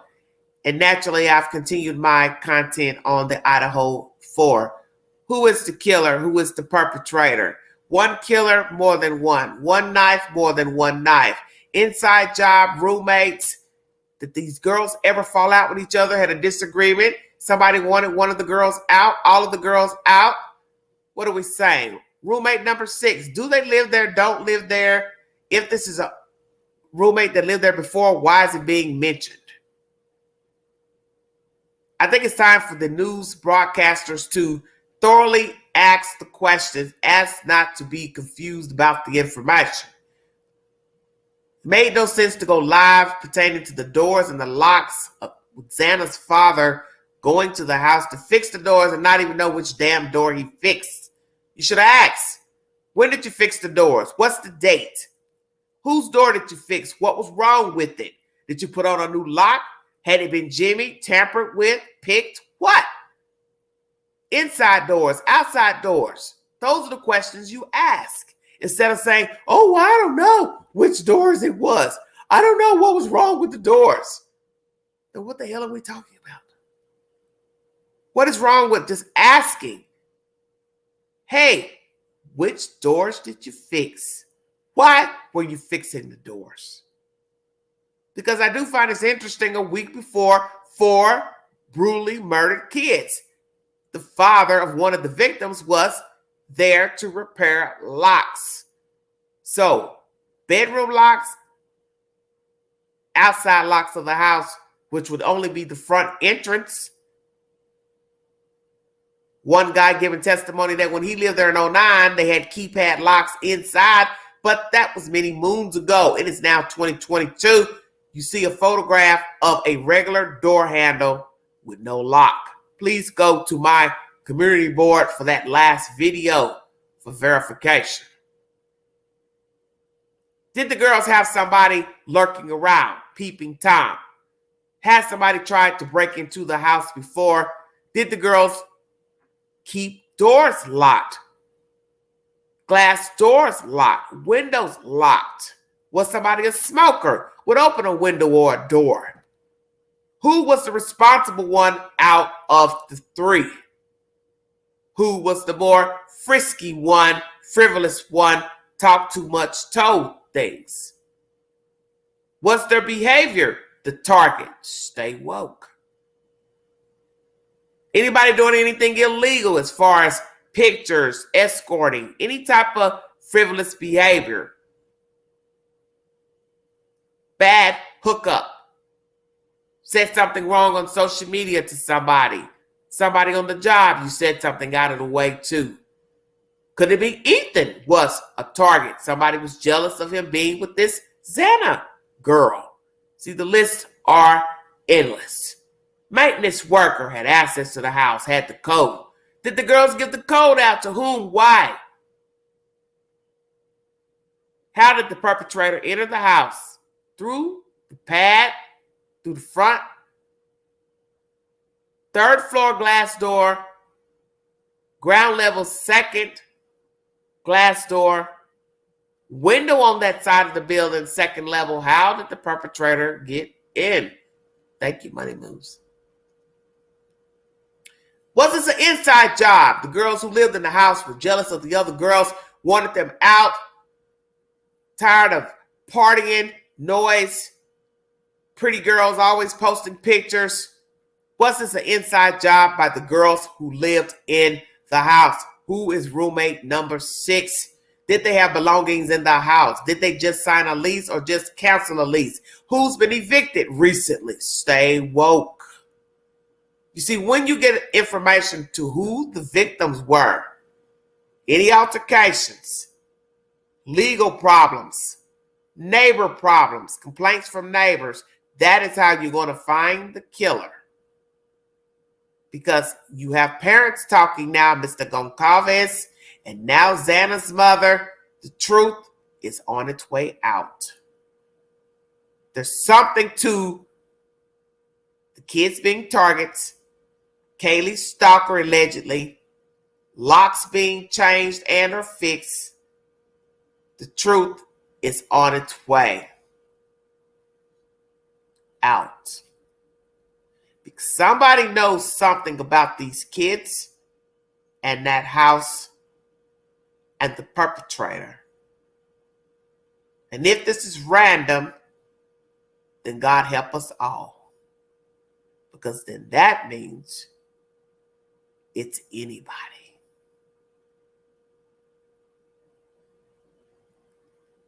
It's anybody. And I don't know if the killer lives in town, out of town, passing through, transient. Somebody said something about one sleeping in the woods, which makes no damn sense because they had neighbors too close for somebody to be sleeping in the woods without a neighbor noticing somebody, at least in the backyard, because all the houses neighbor each other. I doubt that. But it could have been a neighbor in an apartment building. Somebody saw the girl sitting on the balcony, talking, laughing, having a party, became fixated on one of the girls. This is a very baffling story, and I cringe because this could be anyone, no matter the race, demographic. These were children who never got to live, have children, marry, go off to work, build a life. 20 and 21 years of age, you're just starting in the world. Prayers to the families. Prayers to the other students because they have no idea who the perpetrator is. And they fear for their safety, as they should be. They don't know who to trust. Their friends, newfound friends. Who do you trust when you don't even have a perpetrator? Because what's going to be sickening is if the killer is known to the victims. So that would be fearful for the children on the campus to be sitting up here laughing and kiki-keying with the damn killer. This is horrible. And as Ethan's mother said, talk to people, reach out, share moments with people, because you don't know when the last day you see someone or talk to someone will be your last day. That is true. And we all need to remember that you need to keep in contact with people. Let them know you're okay, you're fine. Even when you're not happy, you're sad, you're depressed, just send a text and say, yeah, I'm okay. I just don't feel like talking right now. Because to go around and never respond is cruel, and people are worried and concerned for you. And we know with young people, they tend not to respond to text messages or phone calls from family. But you better respond, because you don't know when something bad may happen to you and you can't respond. If you'd like to donate to this great network, $ Big Angie, 129 Cash App. The description is in this video. Thank you for the super chats and stickers. If you see something, say something. Be a part of the solution, not the problem. Mind the children. One phone call can save a life. If you're holiday shopping this year, please be aware of your surroundings. Do not post to social media the things that you have bought. Do not divulge your whereabouts and your itinerary. Do not put boxes out at the dumpster. Garbage cans, ask not to show people what you've purchased. Always have your keys ready before leaving outside of the building. Do not fumble for keys in the parking lot or at your car. Ask not to be a victim. Do not run off to other parts of the parking lot with strangers to look at merchandise. Ask not to become a victim. Be aware of your surroundings inside of buildings shopping. Wear a crossover bag, not a big purse.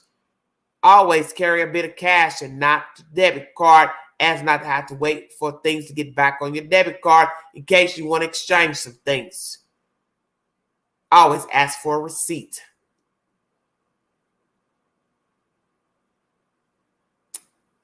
Please be aware.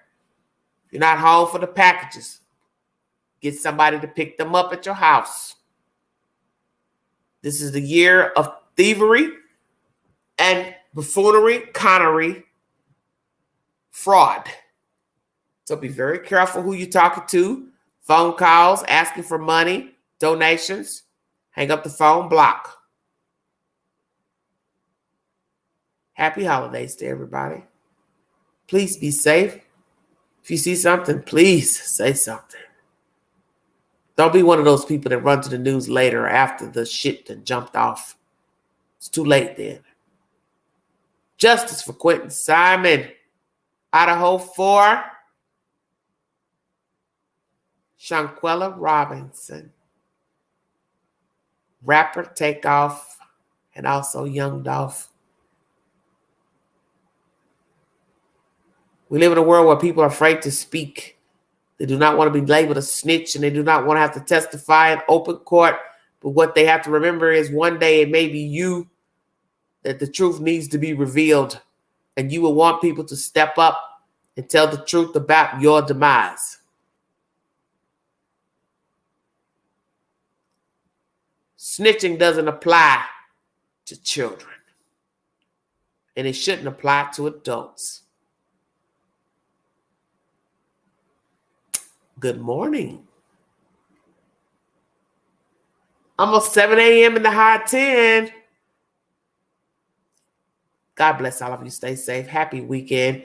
I will try to bring you content tomorrow, or later this day rather, to a very wicked case out of the Midwest pertaining to the Amish, to show you that you don't know people, that the person that you love may be the person that causes your demise, that sometimes love is not enough, that the person is secretly loathing you and want you out of the way. Know the signs when you are in a bad relationship, because sometimes you may think, well, he or she is foul, but I love him. But is love enough? Sadly, even the cheater can become your murderer. Thank you for joining me. This is Everyday Shenanigans.